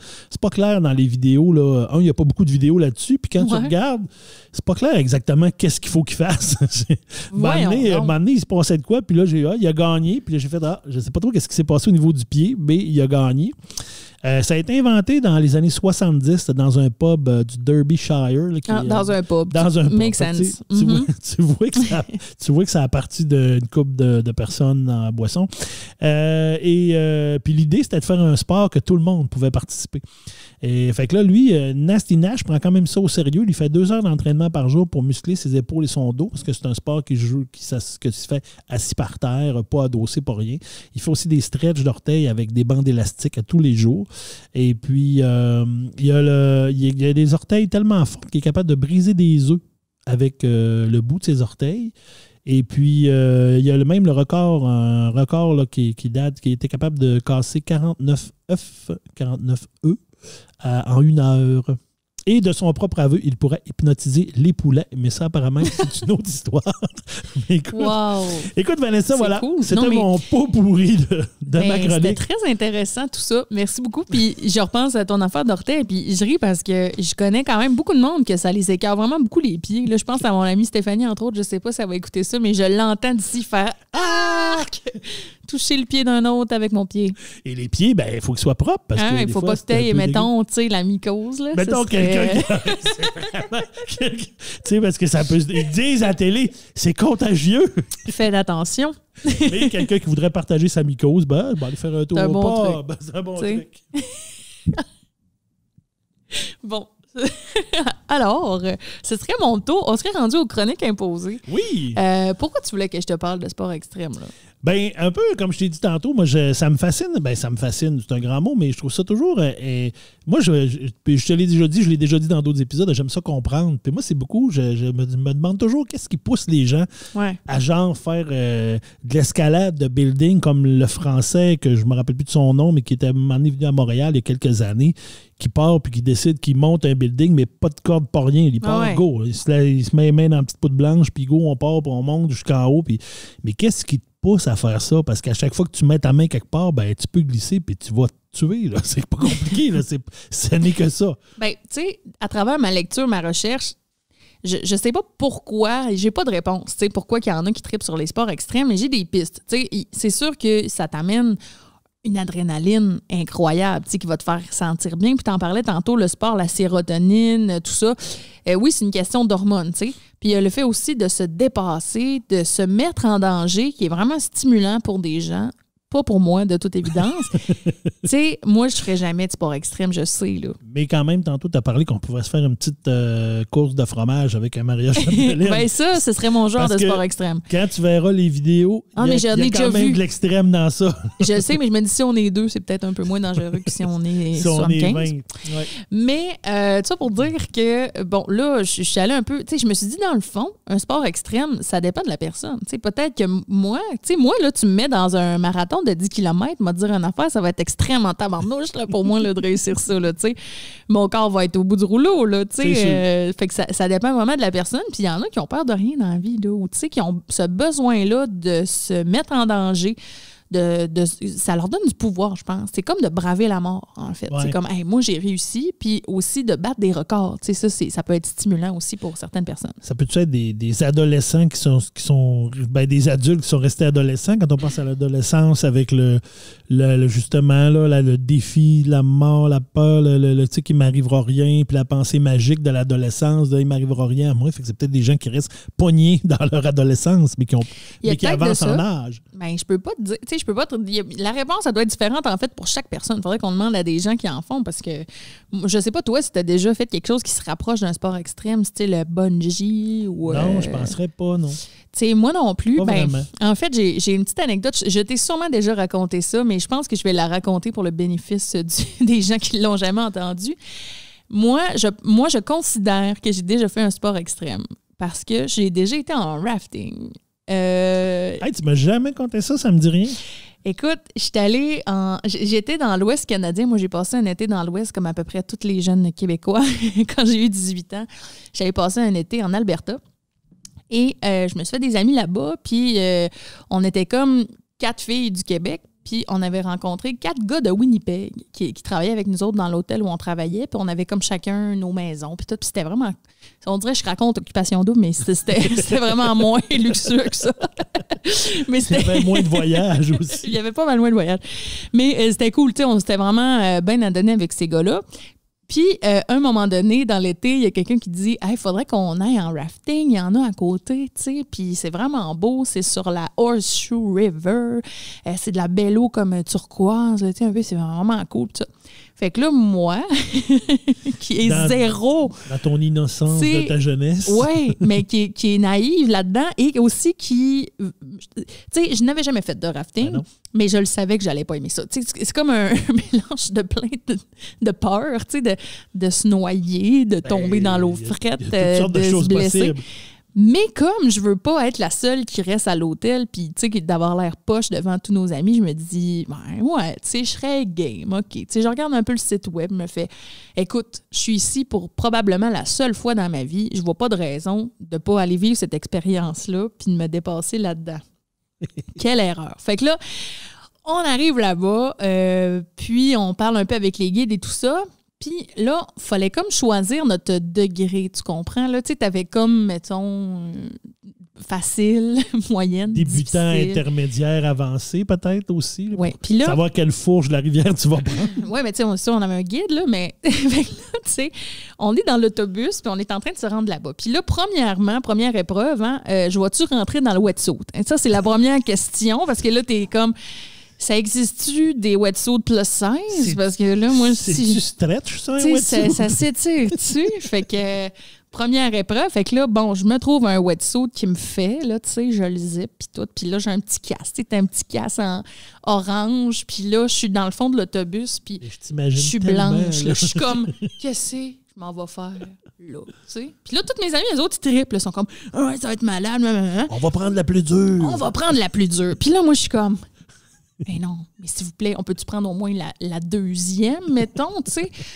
Puis là, avec les autres personnes de l'autobus, on décide tous ensemble, parce qu'il y avait aussi un groupe de personnes, je pense, qui venaient de la Corée peut-être, ou en tout cas qui parlaient presque pas anglais. Mais eux autres aussi, ils décident de vivre la grande affaire. Fait que tout le monde vote pour aller dans l'extrême, tu comprends? Fait que moi... Sauf toi. Sauf moi, mais écoute, là, j'avais plus rien à dire. Là, j'étais dans l'autobus. Je ne pouvais pas revirer. Je pouvais pas partir tout seul. Fait que là, on s'installe, écoute, moi, j'arrive, tu sais, puis je vois la rivière. Je dois dire que c'était super beau, par exemple, parce que c'était vraiment une rivière qui était au fond d'une espèce de canyon. Tu sais, t'avais comme des rochers super hauts de chaque côté. Il y a des belles rivières. C'était vraiment beau. Oh, ouais. Fait que là, le guide qui s'occupe de notre bateau se présente. Il vient de la Nouvelle-Zélande. Fait qu'il y a un accent vraiment dur à comprendre. Moi, tu sais, déjà, je suis terrorisée. Je suis zéro dans ma zone de confiance. Je pense qu'il s'appelait Brett, genre, ou quelque chose dans le même. Ou Brad, là, quelque chose dans le même. Puis il est comme « Hey, mate! » Il y a vraiment un gros accent. Puis quand il dit « left » pour la gauche, on dirait qu'il dit lift. Okay. Tu sais, vraiment, c'est dur de le comprendre. Fait que là, on est comme avec nos amis de Winnipeg qui parlent il y en a un dans la gang qui parle français un peu, tu sais. Fait que là, on lui dit, là, il va falloir que tu nous traduises un peu les instructions parce que, tu sais, on comprend pas son accent. Fait qu'il dit, c'est beau, je vais vous traduire. Puis au courant de la ride, tu sais, je vais vous traduire aussi. Fait qu'on soit des instructions, genre, quand je dis à gauche, on se tasse à gauche, tu sais, à droite, se plier en petit bonhomme, lever la rame ou ramer pour contre le courant. Tu sais, hey, déjà, tu sais, je t'en reparle, j'ai les larmes aux yeux, j'étais comme, qu'est-ce que je fais? On dirait que t'as une goutte de sueur qui te descend sur les Je leur vis, là, je leur vis. Fait que là, écoute, on part, puis je tiens ma rame tellement fort que je saigne des mains parce que mes ongles rentrent dans ma paume. Mais je m'en rends même pas compte parce que j'ai tellement peur. Puis là, je tiens de même la rame, puis là, tu sais, on descend, puis on part, puis là, c'est le cauchemar, tu sais. Puis le guide nous avait demandé avant si on savait nager. Moi, je sais nager, là. Fait que là, je fais, ben oui. Facile. Je te garantis qu'une fois dans l'eau, j'avais tout oublié comment nager. Fait qu'en tout cas, là, on s'en va, tu sais, puis là, ça se passe semi-bien, là, tu sais, parce que là, il y a comme lui, en avant, qui fait comme, mettons, to the left. Puis là, t'as comme tout le monde qui se tasse, puis t'as mon ami Stéphane qui fait à la gauche. Puis là, t'as comme les 4 francophones qui se tassent après tout le monde. Tu sais, fait qu'on a tout le temps... Il y a un décalage. Il y a un délai dans les instructions. Fait que là, hey, moi, je pleure. Tu sais, pour vrai, je pleure tout le long là, de ce rail-là. Moi, j'ai zéro plaisir. Mais c'est ça, tu pleures pas de plaisir. Là. Tu pleures des vraies larmes de terreur. Je pleure de terreur. Fait que là, un moment donné, on arrête, puis on peut monter sur une falaise puis se tirer en bas dans la rivière. C'est donc bien le fun. Fait que là, moi, je suis comme, encore une fois, je veux me dépasser. Je me dis, j'y vais. C'est la seule fois de ma vie que je vais être là. Je monte en haut. Rendu en haut, ça me tente plus, OK? Ça me tente plus de sauter. Je serai pas capable. Fait que là, je jamme toute la ligne, là, tu comprends? Il y a rien que moi en haut avec mes 2 tresses tout défaites, tout mouillé, qui est comme... Fait que là, le guide monte pour m'aider, mais il me parle. Mais moi, dans ma tête, il veut me pousser. Mais il me disait juste qu'il allait me prendre puis qu'il allait me redescendre en bas. Tu l'as frappé. Paf! Non, mais je l'envoie promener. Je suis comme « Don't touch me, the motherfucker! » Puis je suis comme vraiment fru. Puis lui, il est comme, il regarde mes amis, puis les filles sont comme « Vance, il veut t'aider, il va t'aider à descendre. » Mais je veux pas descendre, je veux pas sauter. Les gars, là, faut que tu prennes une décision. Faut que je reste ici. Je veux juste rester là. J'ai descendu par moi-même par les roches. J'ai pas sauté, OK? Fait que là, déjà là, j'étais un peu en mauvais terme avec Brett. ça va pas bien. Fait que là, on rembarque dans le canot. On pagaie, puis là, on arrive, puis là, on voit les gros rapides. Là c'est là que ça s'en vient. T'arrives au principal. J'arrive au principal. Puis là, lui, notre ami Stéphane nous traduit que le guide, il nous offre le choix, est-ce qu'on veut chavirer ou non? Fait que là, tout le monde est comme... un choix? Ouais, t'as comme le choix, tu sais. On peut le faire sans chavirer, mais tu sais, si on chavire, ça va être cool, nanana. Fait que là, tout le monde est comme, ouais, on chavire! Puis moi, je suis comme en arrière, non! Exactement. Fait que là, il dit, c'est bon, tout le monde sait nager. Quand vous allez tomber dans l'eau, vous allez nager vers le bateau. Puis vous allez ressauter dans le bateau. Puis là, moi, je me dis, hey, je serai jamais capable de me hisser dans ce bateau-là. Tu sais, tout est une mauvaise idée. Le bateau, quand tu dis il chavire, le bateau renverse pas. Il s'arrange pour que le monde soit expulsé du bateau. Je sais pas trop comment ça se passe, mais je sais qu'on s'envoie dans le rapide puis on flippe. Là, fait que là, tout le monde tombe, on tombe dans le chute. C'est un rouleau, dans le fond. Fait que là, moi, je ressors du rapide, puis là, je suis comme... Puis je vois tout le monde qui rembarque dans le bateau. Là, je sais pas, là, il était du bon bord. Tout le monde rembarque. Il reste juste moi. Puis là, je nage, mais j'avance pas. Tu sais, je suis contre les rapides. Puis là, j'entends comme mes amis qui font « T'es-tu correct? » Puis là, je suis comme « J'ai-tu l'air correct? » Excusez, j'ai sacré, mais c'était ça, là. J'étais là. Non, je suis pas correct. L'eau est glaciale. Je suis à bout de souffle. Mon asthme est embarqué. Venez me chercher, tu sais. Fait que là, j'avance. Fait que là, maintenant, les filles sont comme Brett, our friends, needs We have a problem, Brett. Fait que là, puis tu sais, moi, je l'ai envoyé promener, là, 10 minutes, là. Puis là, il est comme, OK, Vanessa, it's gonna be all right. Je comprends rien de ce qu'il me dit. Fait que là, je suis comme à mon ami Stéphane, qu'est-ce qu'il dit? Fait que là, il va prendre le ram. Fait que là, il prend une rame, puis il me l'attend. Fait que moi, je m'accroche à la rame. T'étais quand même rendu assez proche, là. J'étais quand même rendu proche. Fait que là, je m'accroche à la rame et il me tire vers le bateau. Puis là, il me fait, OK, embarque. Oui, embarque. Je sais pas si t'as déjà vu ça, un bateau de rafting. Oui, mais là, c'est haut, puis c'est mou un peu, là. Fait que moi, je suis comme dans l'eau, puis je suis comme... incapable que je monte mes grosses fesses dans ce bateau. Je veux dire, c'est juste impossible. Mais là, pendant ce temps-là, le bateau, il descend encore dans le rapide? Ben, on avance un peu, mais on est quand même dans un endroit quand même stabilisé. Là, on est après le rapide. Fait que là, il me fait, je vais t'aider. I'm gonna help you. Là, j'étais comme, donc, Brad, touche-moi pas, là, tu seras pas capable de me monter. Tu m'as-tu vu, tu sais? Je me vois bien là, que ça fera pas. Dans ta fourche, puis t'as monté. Non. Là, j'avais une flotte, tu sais. Une flotte. Fait que là, il me dit, je vais te pogner par la flotte, puis je vais te monter. Hey, voyons donc que ce grand-là va me... Tu sais, fait que là, je suis comme, j'ai pas le choix, c'est ça, ben je meurs noyé. Fait que vas-y, pogne-moi par la flotte. Fait que là, tu sais, il me pogne par la flotte, puis lui, il est sur le bord du bateau, il me pogne tu sais, par les épaules, il me monte dans le bateau, mais... Comme je suis pesante, il n'est pas capable de monter au complet. Il manque le dernier petit fait bout. qu'il y a juste la moitié de moi dans le bateau. Mais ma face est sur sa fourche. Oh! Je veux dire, tu sais, parce qu'il était comme à genoux, fait que il m'a comme monté, puis ça a fait. T'as fait un face à fourche? Comme j'ai un face dans le même. Puis là, il y a une espèce de silence. Puis là, il n'y a personne qui t'a pris les jambes pour te retirer, quelqu'un d'autre, là? Il n'y a rien qui se passe, Christian. Il y a un silence de malaise. Et puis, il y a juste moi qui fait comme. Oh mon Dieu, j'ai la face dans son paquet! Puis là, tu sais, mes amis rient, mais moi, je suis comme, je trouve pas ça drôle. Clairement que moi, j'aurais ri. Finalement, écoute, je me donne le dernier petit swing qui me manquait en me brassant les pattes, puis j'embarque dans le bateau, mais là, je pleure. Là. Je suis comme, c'est-tu fini? Là, parce que c'est le pire moment de ma vie. Fait que là, tout le monde m'applaudit. Là, je suis comme bon, la grosse tout trempe que tout le monde applaudit parce qu'elle a réussi à monter dans le bateau. T'es devenue la vedette. Oh, c'est bon. Fait que là, c'est fini, tu sais. Finalement, après ça, enfin, puis il commence à pleuvoir. Puis là, il nous donne un chocolat chaud dans l'autobus, puis on s'en va. Puis le soir même, on va au bar. Qui est au bar? Brett est au bar. Il se rappelle, lui, qu'il y a eu ta face dans sa fourche. Hey, il est venu me parler, il m'a payé une bière, puis il m'a dit « Je veux vraiment te féliciter parce que je le sais que tu n'étais pas à l'aise aujourd'hui, tu t'es vraiment surpassé. » Puis moi, j'ai dit « Je m'excuse tellement de t'avoir envoyé promener, Brett. J'étais vraiment... J'étais déconnecté. J'étais pas bien, là, tu sais. » Puis il avait vraiment compris. Fait que ça, pour dire que tu vois ça, pour moi, je te le raconte, c'est extrême, là. C'est l'affaire la plus extrême que j'ai faite de ma vie. Puis il y a peut-être des gens qui vont faire du rafting tous les étés à Saint-Stanislas, pas loin. Mais ils font pas, n'a pas de problème. Voyons donc, tu sais. Ben moi, j'ai-tu un petit 2 secondes? J'ai une mini-anecdote aussi, mais moi, c'est en canot camping. Je sais pas si je t'ai déjà compté, mais j'ai fait un cours de canot camping au cégep à Jonquière. J'allais au cégep à Jonquière, puis une session, là, j'avais en éduc, c'était le cours de canot camping, qui se termine avec une sortie. Fait qu'on allait à l'époque sur la rivière Sainte-Marguerite, dans le coin, là, en s'en allant vers le Tadoussac et Sacré-Cœur, là, la rivière Sainte-Marguerite. On faisait une section, là, on partait un samedi, on était en canot le samedi, on couchait sur une grande plage dans un endroit. Le dimanche, on reprenait nos canots jusqu'à peu près le dimanche midi, puis là, on a un véhicule qui nous ramenait. Et moi, j'étais dans le cours, j'avais des amis qu'on avait pris le cours ensemble, on était un chiffre impair. Et bon, tu me connais, moi, je suis pas un gars... Moi, je suis le gars un peu plus bonasse. Fait que c'est sûr que quand c'était le temps de teamer le monde en équipe, ben moi, je me suis ramassé le dernier tout seul. Fait que j'ai fait ça avec quelqu'un que je connaissais pas et que j'ai appris à connaître là. Et puis, bon, le matin de la sortie, ça arrive. Puis là, le prof nous dit, là, la semaine d'avant, là, samedi, on part à 6 h du cégep ou à 5 h 30, je sais pas trop. Puis là, il dit, là, donnez-vous vos numéros de téléphone, appelez-vous, il faut que vous soyez levés. On part à 6, on n'attend personne, sinon tu passes pas ton cours. Puis bon. Fait que moi, je regarde mon gars, je dis, moi, c'est sûr, je suis levé. J'étais câbleau à l'époque, je suis capable de me lever. Puis mon père se levait à 5 h, mon père va me lever. Je dis, moi, j'ai pas de trouble.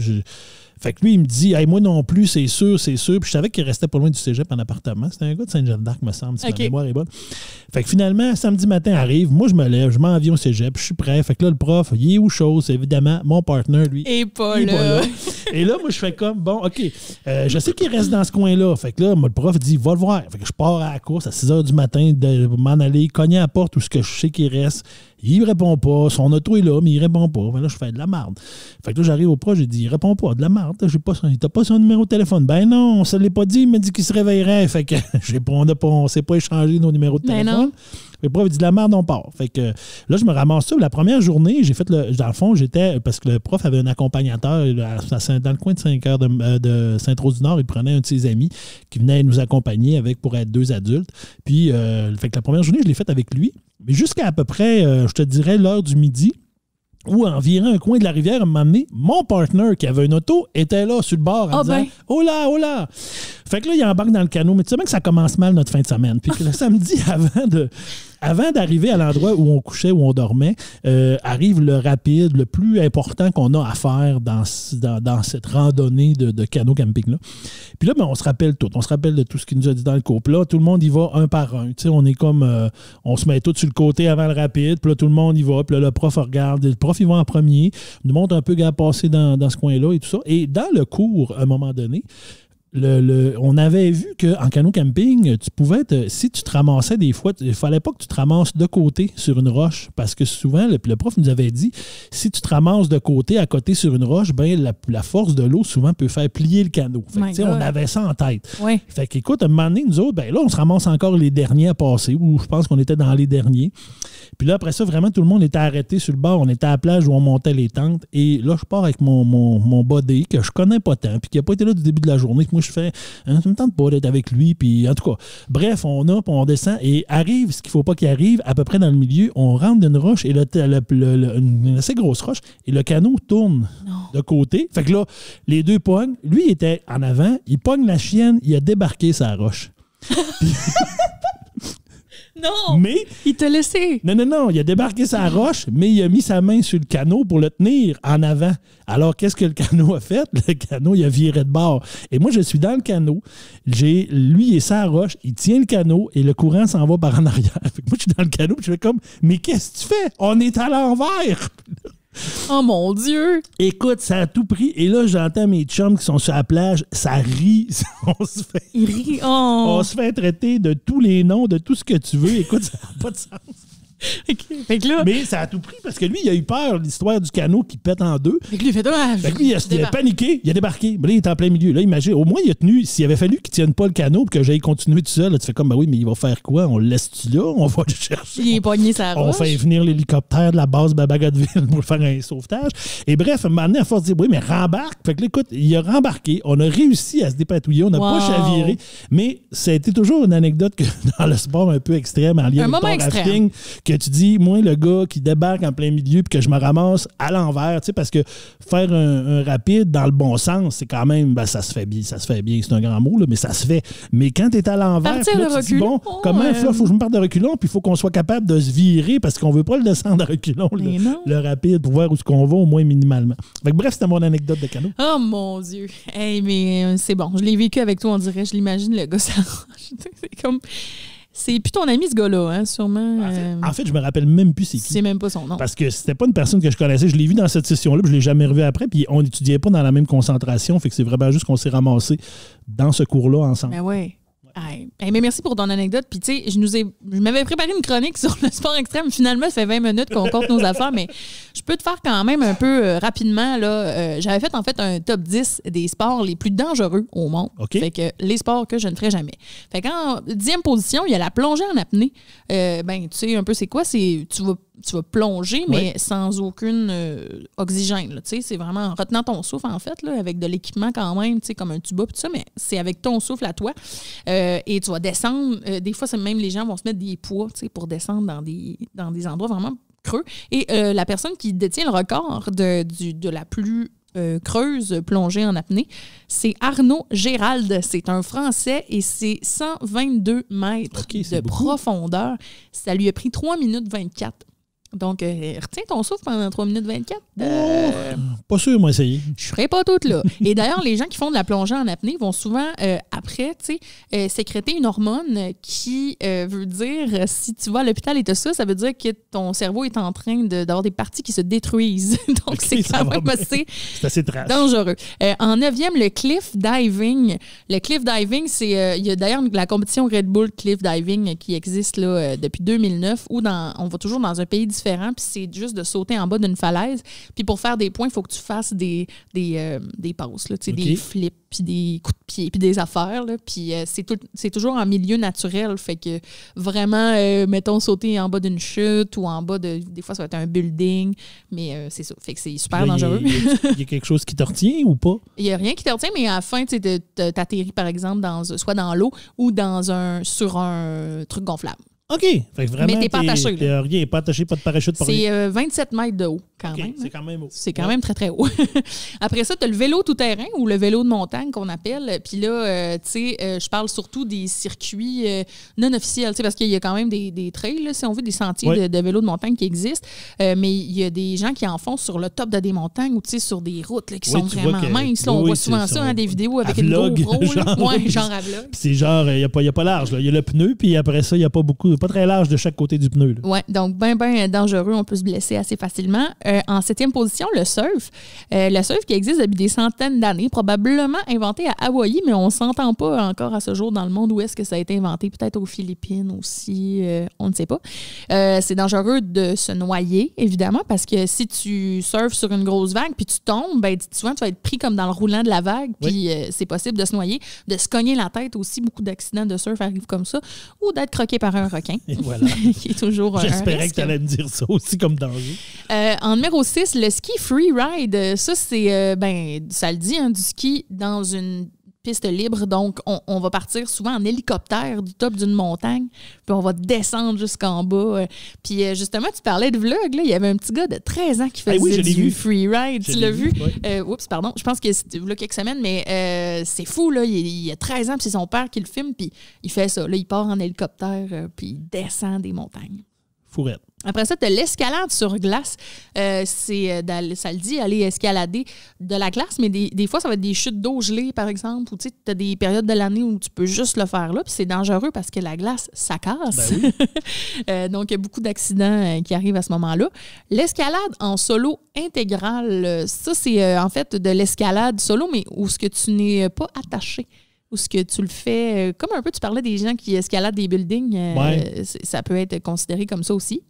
Ensuite, le base jump, tu as peut-être déjà entendu cette expression-là, qui est le sport extrême par excellence. Là. Écoute, je pense qu'il y a Guillaume le Métis-Vierge qui en fait. Tu montes en haut d'un building et tu vas aller sauter. Tu sais, ça prend quand même un endroit pas trop haut, mais juste assez. Il y a quand même des règlements, là, parce que sinon, ce serait juste un suicide. mais juste à la fin, juste pour dire, tu ouvres ton parachute. Oui, c'est ça. C'est important de préciser que tu garoches, tombes à terre. Mais tu as un parachute. Tu ouvres ton parachute, mais il y a quand même un risque. En fait, le but du base jump, c'est d'ouvrir ton parachute à la plus dernière minute au monde. Puis le danger aussi, je sais pas, là, mais il y a tout l'aspect de, tu es quand même dans une ville, dans un centre-ville, l'aspect des vents, tu peux ouvrir ton... Est-ce que tu pourrais te ramasser avec le parachute qui était le vent qui te ramène vers le building, tu pourrais te varger dans le building, comme un peu Yves Laroche, le grand skieur au Québec qu'on avait, là, qui a eu un traumatisme crânien. C'était pas du base jump, mais c'était une histoire un peu de parapente, je pense, là, au niveau d'une pente. Puis c'est vraiment ça qui est arrivé. Je pense qu'il y a comme eu un courant d'air qui l'a ramené vers la falaise. Ouais. Puis oui, il a frappé là-dessus. Donc, il y avait ça. En deuxième position, écoute, le kayak. Toi, t'as déjà fait plus du canot, là, peut-être.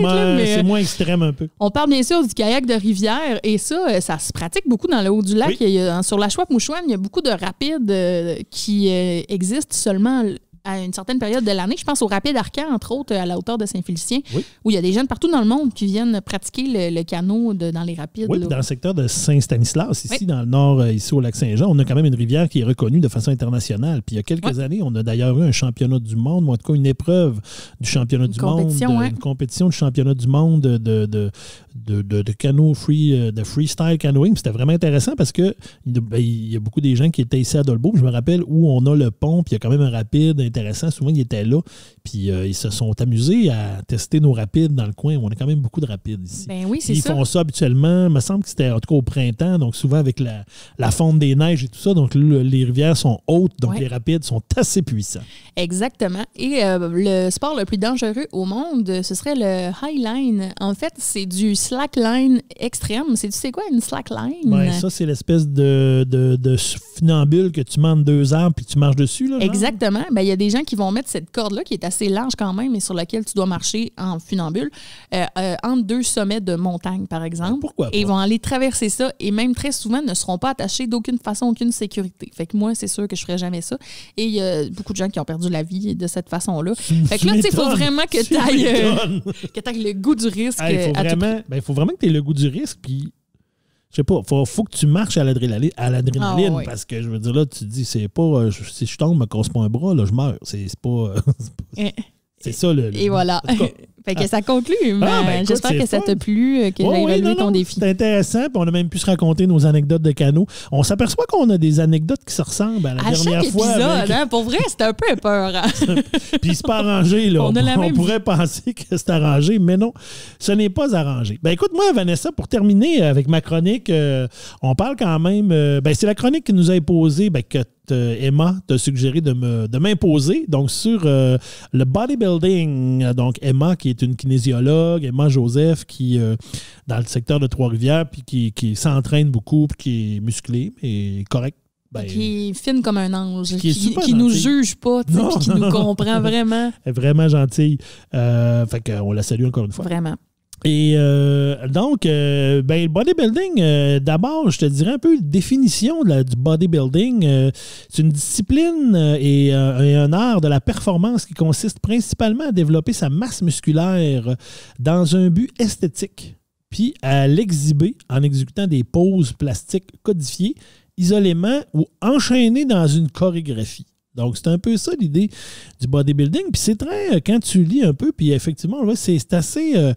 c'est pas un sport unanime dans le sens où, tu sais, il y a beaucoup de gens, puis tu sais, même moi, tu fais comme, oh, pas sûr, je trouve ça beau. Tu sais, il y a beaucoup de gens qui ne trouvent pas nécessairement beau, mais tu vois que c'est un peu partagé. Toi, Vanessa, ça te dit quoi le bodybuilding quand tu vois ça, là? Ben là, tu me mets un peu sous le spotlight. Je peux passer à une autre question. Non, mais tu sais, je respecte beaucoup les gens qui font ça parce que ça prend une discipline de feu, là, on s'entend, mais c'est pas quelque chose que je trouve particulièrement attirant. Ouais. Peux-tu dire ça? Ben oui, puis moi, je suis d'accord avec toi aussi là-dessus. Tu sais, moi, c'est pas... Quand je vois ça, je fais comme, oh, je suis pas... Tu sais, c'est ça. Moi, j'ai vraiment un peu... Je trouve ça beau, je trouve ça intéressant de voir ça, mais de là à dire... C'est pas quelque chose qui m'attire tant que ça non plus. Mais écoute, dans l'histoire du bodybuilding, ben, on parle d'Héraclès, qui était le plus grand héros de la mythologie grecque, qui serait le précurseur du culturisme moderne. On observe aussi des traditions de levage de roches dans l'ancienne Égypte, dans l'Égypte ancienne, la Grèce, et le Tamilakam, que je connais pas, mais qui est une partie au niveau de l'Inde, qui est un secteur de l'Inde.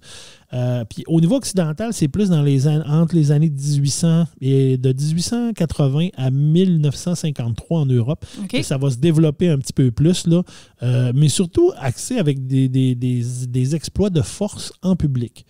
Fait que, tu sais, là, l'accent n'est pas mis nécessairement... Comme les hommes forts. Comme les hommes forts. L'accent n'est pas mis nécessairement sur l'esthétique, le physique, mais là, c'est plus sur les exploits de force. Et souvent, c'est là qu'on voyait aussi qu'il y avait des gens qui faisaient ce sport-là, mais qui étaient un petit peu bedonnants et qui étaient un petit peu gras. Et là, c'était plus la force. Et c'est Eugène Sandow, qui est un Allemand, là, qui lui aurait comme plus développé le culturisme là, à la fin du 19e siècle, puis qu'on considère comme le père du culturisme moderne. Donc, lui, il a permis, il a permis au public de plus profiter de la visualisation de son physique dans les performances d'affichage musculaire. Donc, tu sais, on s'en va un petit peu plus vers son physique, vers les poses de ça. Il a aussi inventé des choses, des accessoires pour s'entraîner à faire ça. Donc, les haltères usinés, des poulies à ressort, des bandes de tension. Donc, il a inventé des choses comme ça. Et c'est un des premiers qui a vraiment recherché l'esthétique musculaire plutôt qu'une démonstration de force brute. D'autres noms qui ont marqué ces années-là aussi, George Hackenschmidt, Edmund Debonnet et Earl Liderman, qui ont été des acteurs aussi du culturisme. Et là, on se ramène un peu plus loin avec un gars qui s'appelle Joe Weider, qui lui aussi a été une autre personne assez clé dans ce sport-là. Lui a inventé des techniques vraiment d'intensification qui aident vraiment à la progression dans ton entraînement. Donc, c'est vraiment des exercices que tu vas faire en gym, puis qui se font encore sur des façons. Exemple, là, de lui a inventé ça, c'est la répétition forcée. T'as-tu déjà vu, t'es pas une fan de gym, tu l'as dit tantôt, mais si tu as vu un peu des gens faire du bench press avec la barre, bien souvent, il va y avoir quelqu'un qui va spotter pour éviter qu'il échappe la barre. Ouais. Mais, tu sais, souvent, ils vont se rendre jusqu'au dernier que tu n'es pas capable de monter tout seul, puis là, la personne t'aide à le monter. Donc, ça, c'est vraiment une technique d'intensification. C'est de se rendre vraiment au maximum de ce que ton corps est capable de donner. Puis même que le dernier bout, tu n'es pas capable de le faire tout seul. Si tu n'as pas d'aide, tu vas t'échapper à bord dessus. Donc, c'est ce genre de technique-là qu'il lui a inventé, ces techniques-là pour aller plus loin. C'est extrême, hein, quand même. C'est un peu plus extrême. Mais c'est souvent ce qu'on dit quand on fait de l'entraînement en salle, c'est qu'il faut se rendre quasiment à la dernière fois que quand tu pousses ou quand tu as des limites pour le finir. Donc, habituellement, c'est considéré comme étant bon. C'est lui qui a créé aussi la Fédération internationale de bodybuilder, donc la IFBB. Il a créé le concours aussi de Monsieur Olympia en 1965 et c'est un des mentors d'Arnold Schwarzenegger, qui est quand même un culturiste avant d'être Prédateur, pas le Prédateur, mais Terminator. Avant d'être Terminator, il a quand même commencé sa carrière. Un politicien. Et un politicien, un sénateur américain. Donc là, il a commencé sa carrière aussi comme culturiste. Et puis, donc, c'était vraiment un de ses mentors. Et Schwarzenegger, il a été quelqu'un qui a marqué quand même une ère nouvelle dans le culturisme moderne. Là. C'est lui un peu qui a vraiment marqué ça. Et ça a été quand même, pendant plusieurs années, un des meilleurs athlètes de ce sport-là. Et lui, il a 7 titres de Monsieur Olympia. Donc, il a quand même gagné 7 fois. C'est drôle parce qu'on dirait quasiment un concours de beauté, genre. Ben, il y a beaucoup, ça le dit, hein, c'est marqué sur l'esthétique. Oui, c'est ça, mais comme un peu là, les concours de Miss, là, ça me fait penser à ça, mais musclé. Plus extrême. Ouais. Plus extrême. Mais il ne te pose pas la question de qu'est-ce qui est le mieux pour le monde, la paix dans le monde. Ouais. Ça, il ne t'en pose pas dans les concours de ça. Et quand même, je me suis intéressé à la préparation et à l'entraînement de ces personnes-là, parce que tu l'as dit un peu tantôt, hein, c'est vraiment quelque chose d'extrêmement strict. Là. C'est pas juste je vais au gym puis je me fais des muscles. Là. C'est vraiment assez intense. Mais la principale façon de s'entraîner, c'est vraiment de la répétition. C'est de la musculation, en fait. Donc, c'est composé de musculation, de repos, mais d'un contrôle très strict de l'alimentation. Donc, c'est habituellement des régimes riches en protéines et en nutriments essentiels avec un apport calorique très variable, qui va être variable dépendamment de la phase dans laquelle tu es dans ton entraînement. Puis, il y a vraiment une phase de prise de masse. Donc là, c'est là qu'on va travailler avec des charges plus lourdes. On va avoir un gros apport en calories. Il y a des séances de cardio aussi, puis d'étirement qui sont importants. Mm-hmm. Et c'est souvent la phase qui est plus dans ton début d'entraînement, c'est la phase qui est au début. Et après ça, avant une compétition, mettons, il y a ce qu'on appelle la phase sèche. Et ça se passe quelques mois avant la compétition. Et ça, c'est une phase où tu vas... Oui, il va y avoir aussi de la musculation, il va y avoir tout ça aussi, mais c'est vraiment une phase où tu vas aller éliminer le plus possible ta masse adipeuse pour avoir le moins de gras possible sur le corps. Le but, c'est vraiment d'avoir une silhouette la plus harmonieuse possible. C'est vraiment que la peau colle aux muscles pour qu'on soit capable de vraiment voir le muscle. Donc, enlever vraiment tout le gras que tu peux avoir dans ton corps. Pour mouler tes muscles. Mouler tes muscles. Quand on regarde ça, bien souvent, c'est ça qu'on a l'impression des fois que la peau c'est quasiment une feuille de papier cellophane collée tellement que c'est vraiment partie de leur entraînement. Mais on dit quand même que l'entraînement ne sert à rien si ce n'est pas combiné non plus avec une diète stricte puis des bonnes habitudes de sommeil. Donc, c'est vraiment aussi un moyen qui permet d'améliorer la construction des muscles. C'est vraiment l'alimentation et le sommeil. Désolé, je me suis dérumé. Et les compétitions, ben, quand on arrive dans les compétitions, ça fonctionne un peu comme certaines autres compétitions par catégorie de poids, d'âge et de sexe. La première étape, c'est des pauses. Donc, c'est vraiment des séries de pauses imposées, comme le double biceps de face ou de dos. Donc, ça, c'est celui qu'on a. Que t'es fait, montre-moi que t'es fort là, aux enfants. Là. On met les deux bras par en haut. Ben, c'est un peu celui-là aussi. La pause triceps, etc.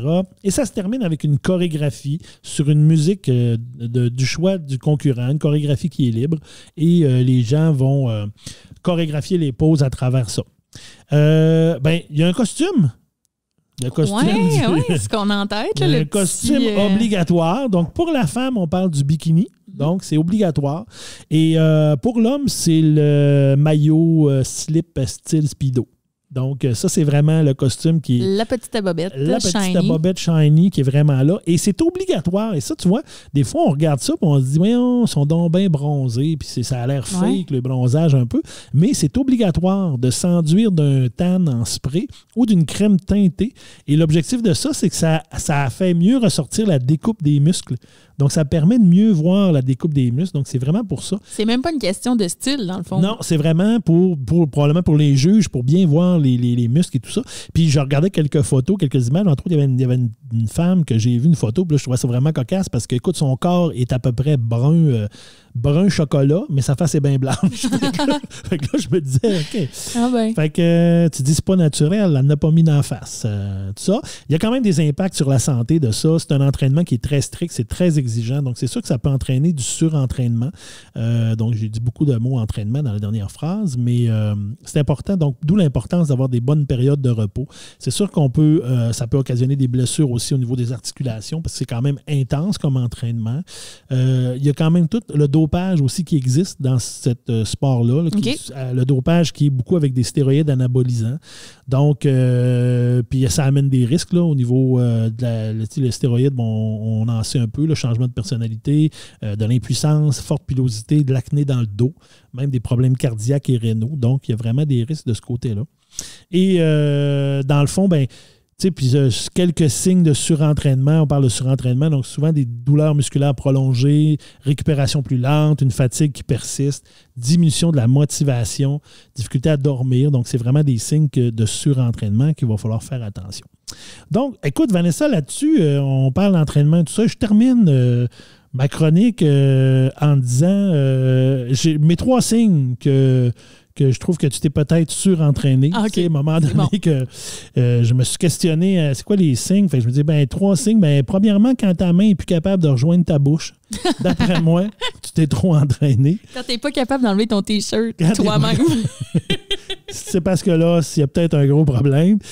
Si tu es obligé d'ouvrir tes pantalons le long des cuisses, c'est parce que probablement que tu t'es trop entraîné. Et quand on te dit de faire la pause pour une photo de famille puis que tu te sens obligé de te mettre en bobette, ben je pense que tu t'es trop entraîné. Wow! Hey, mais bravo! Voilà. Est-ce que ça t'a donné le goût de faire du culturisme? Non. Non, ben je sais pas, c'est pas quelque chose que j'aimerais faire du culturisme, mais moi, je quand même, toi, tantôt, tu disais que tu n'aimais pas aller au gym et tout ça, mais moi, j'aime quand même aller au gym. Là, depuis la dernière année, avec la pandémie, je suis pas retourné. Je le fais à la maison, mais j'aime bien quand même l'aspect entraînement en gym, l'entraînement des poids et tout ça, là, mais pas de façon extrême. Ça me fait rire parce que je me suis acheté des poids récemment, justement, pour mon entraînement. J'en ai enfin trouvé.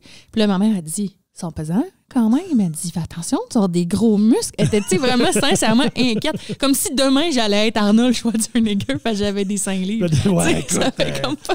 Je veux pas t'écœurer, là, mais il va falloir que tes brasses tes 5 livres. Hey, tu sais, je trouvais ça tellement drôle. J'étais là, non, man, ils sont petits, là. 5 livres, c'est petit, là. T'es comme, hey, moi, je trouve ça gros. Là, si t'es Arnold Schwarzenegger avec des 5 Schwarzenegger, avec lui, là, avec des 5 livres, moi qui ai des 10, comment je vais m'en sortir? Ben, c'est bien ça que je me demande. Et puis, tu sais qu'on a notre propre bodybuilder dans le coin. Connais-tu Alexandre Villeneuve?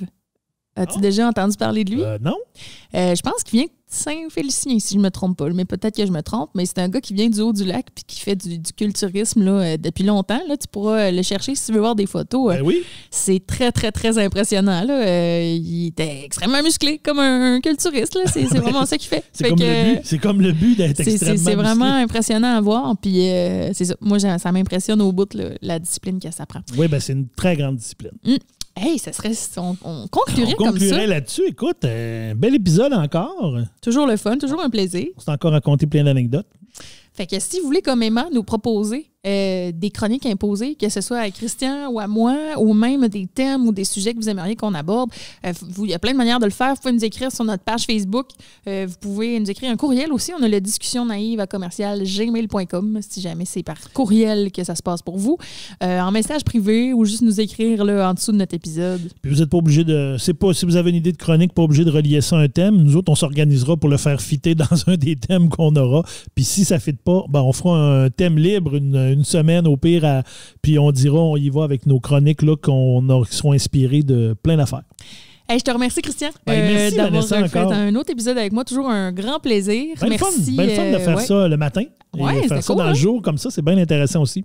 Merci à la Télé du Haut-du-Lac pour l'équipement et tout l'encadrement. Merci aussi à Cédric Cadorette-Martel pour le thème sonore. Oui, merci à Maude Bouchard qui nous fait notre visuel au niveau de nos bonhommes. Merci à Valérie qui nous a fait la voix au début. Et merci à vous d'être à l'écoute. Partagez le plus possible si ça vous tente, si vous aimez ce qu'on fait.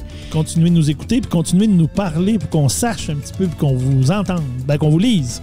Et voilà, et ce sera au plaisir de vous retrouver pour une autre discussion naïve. Ce balado est produit en collaboration avec la Télé du Haut-du-Lac.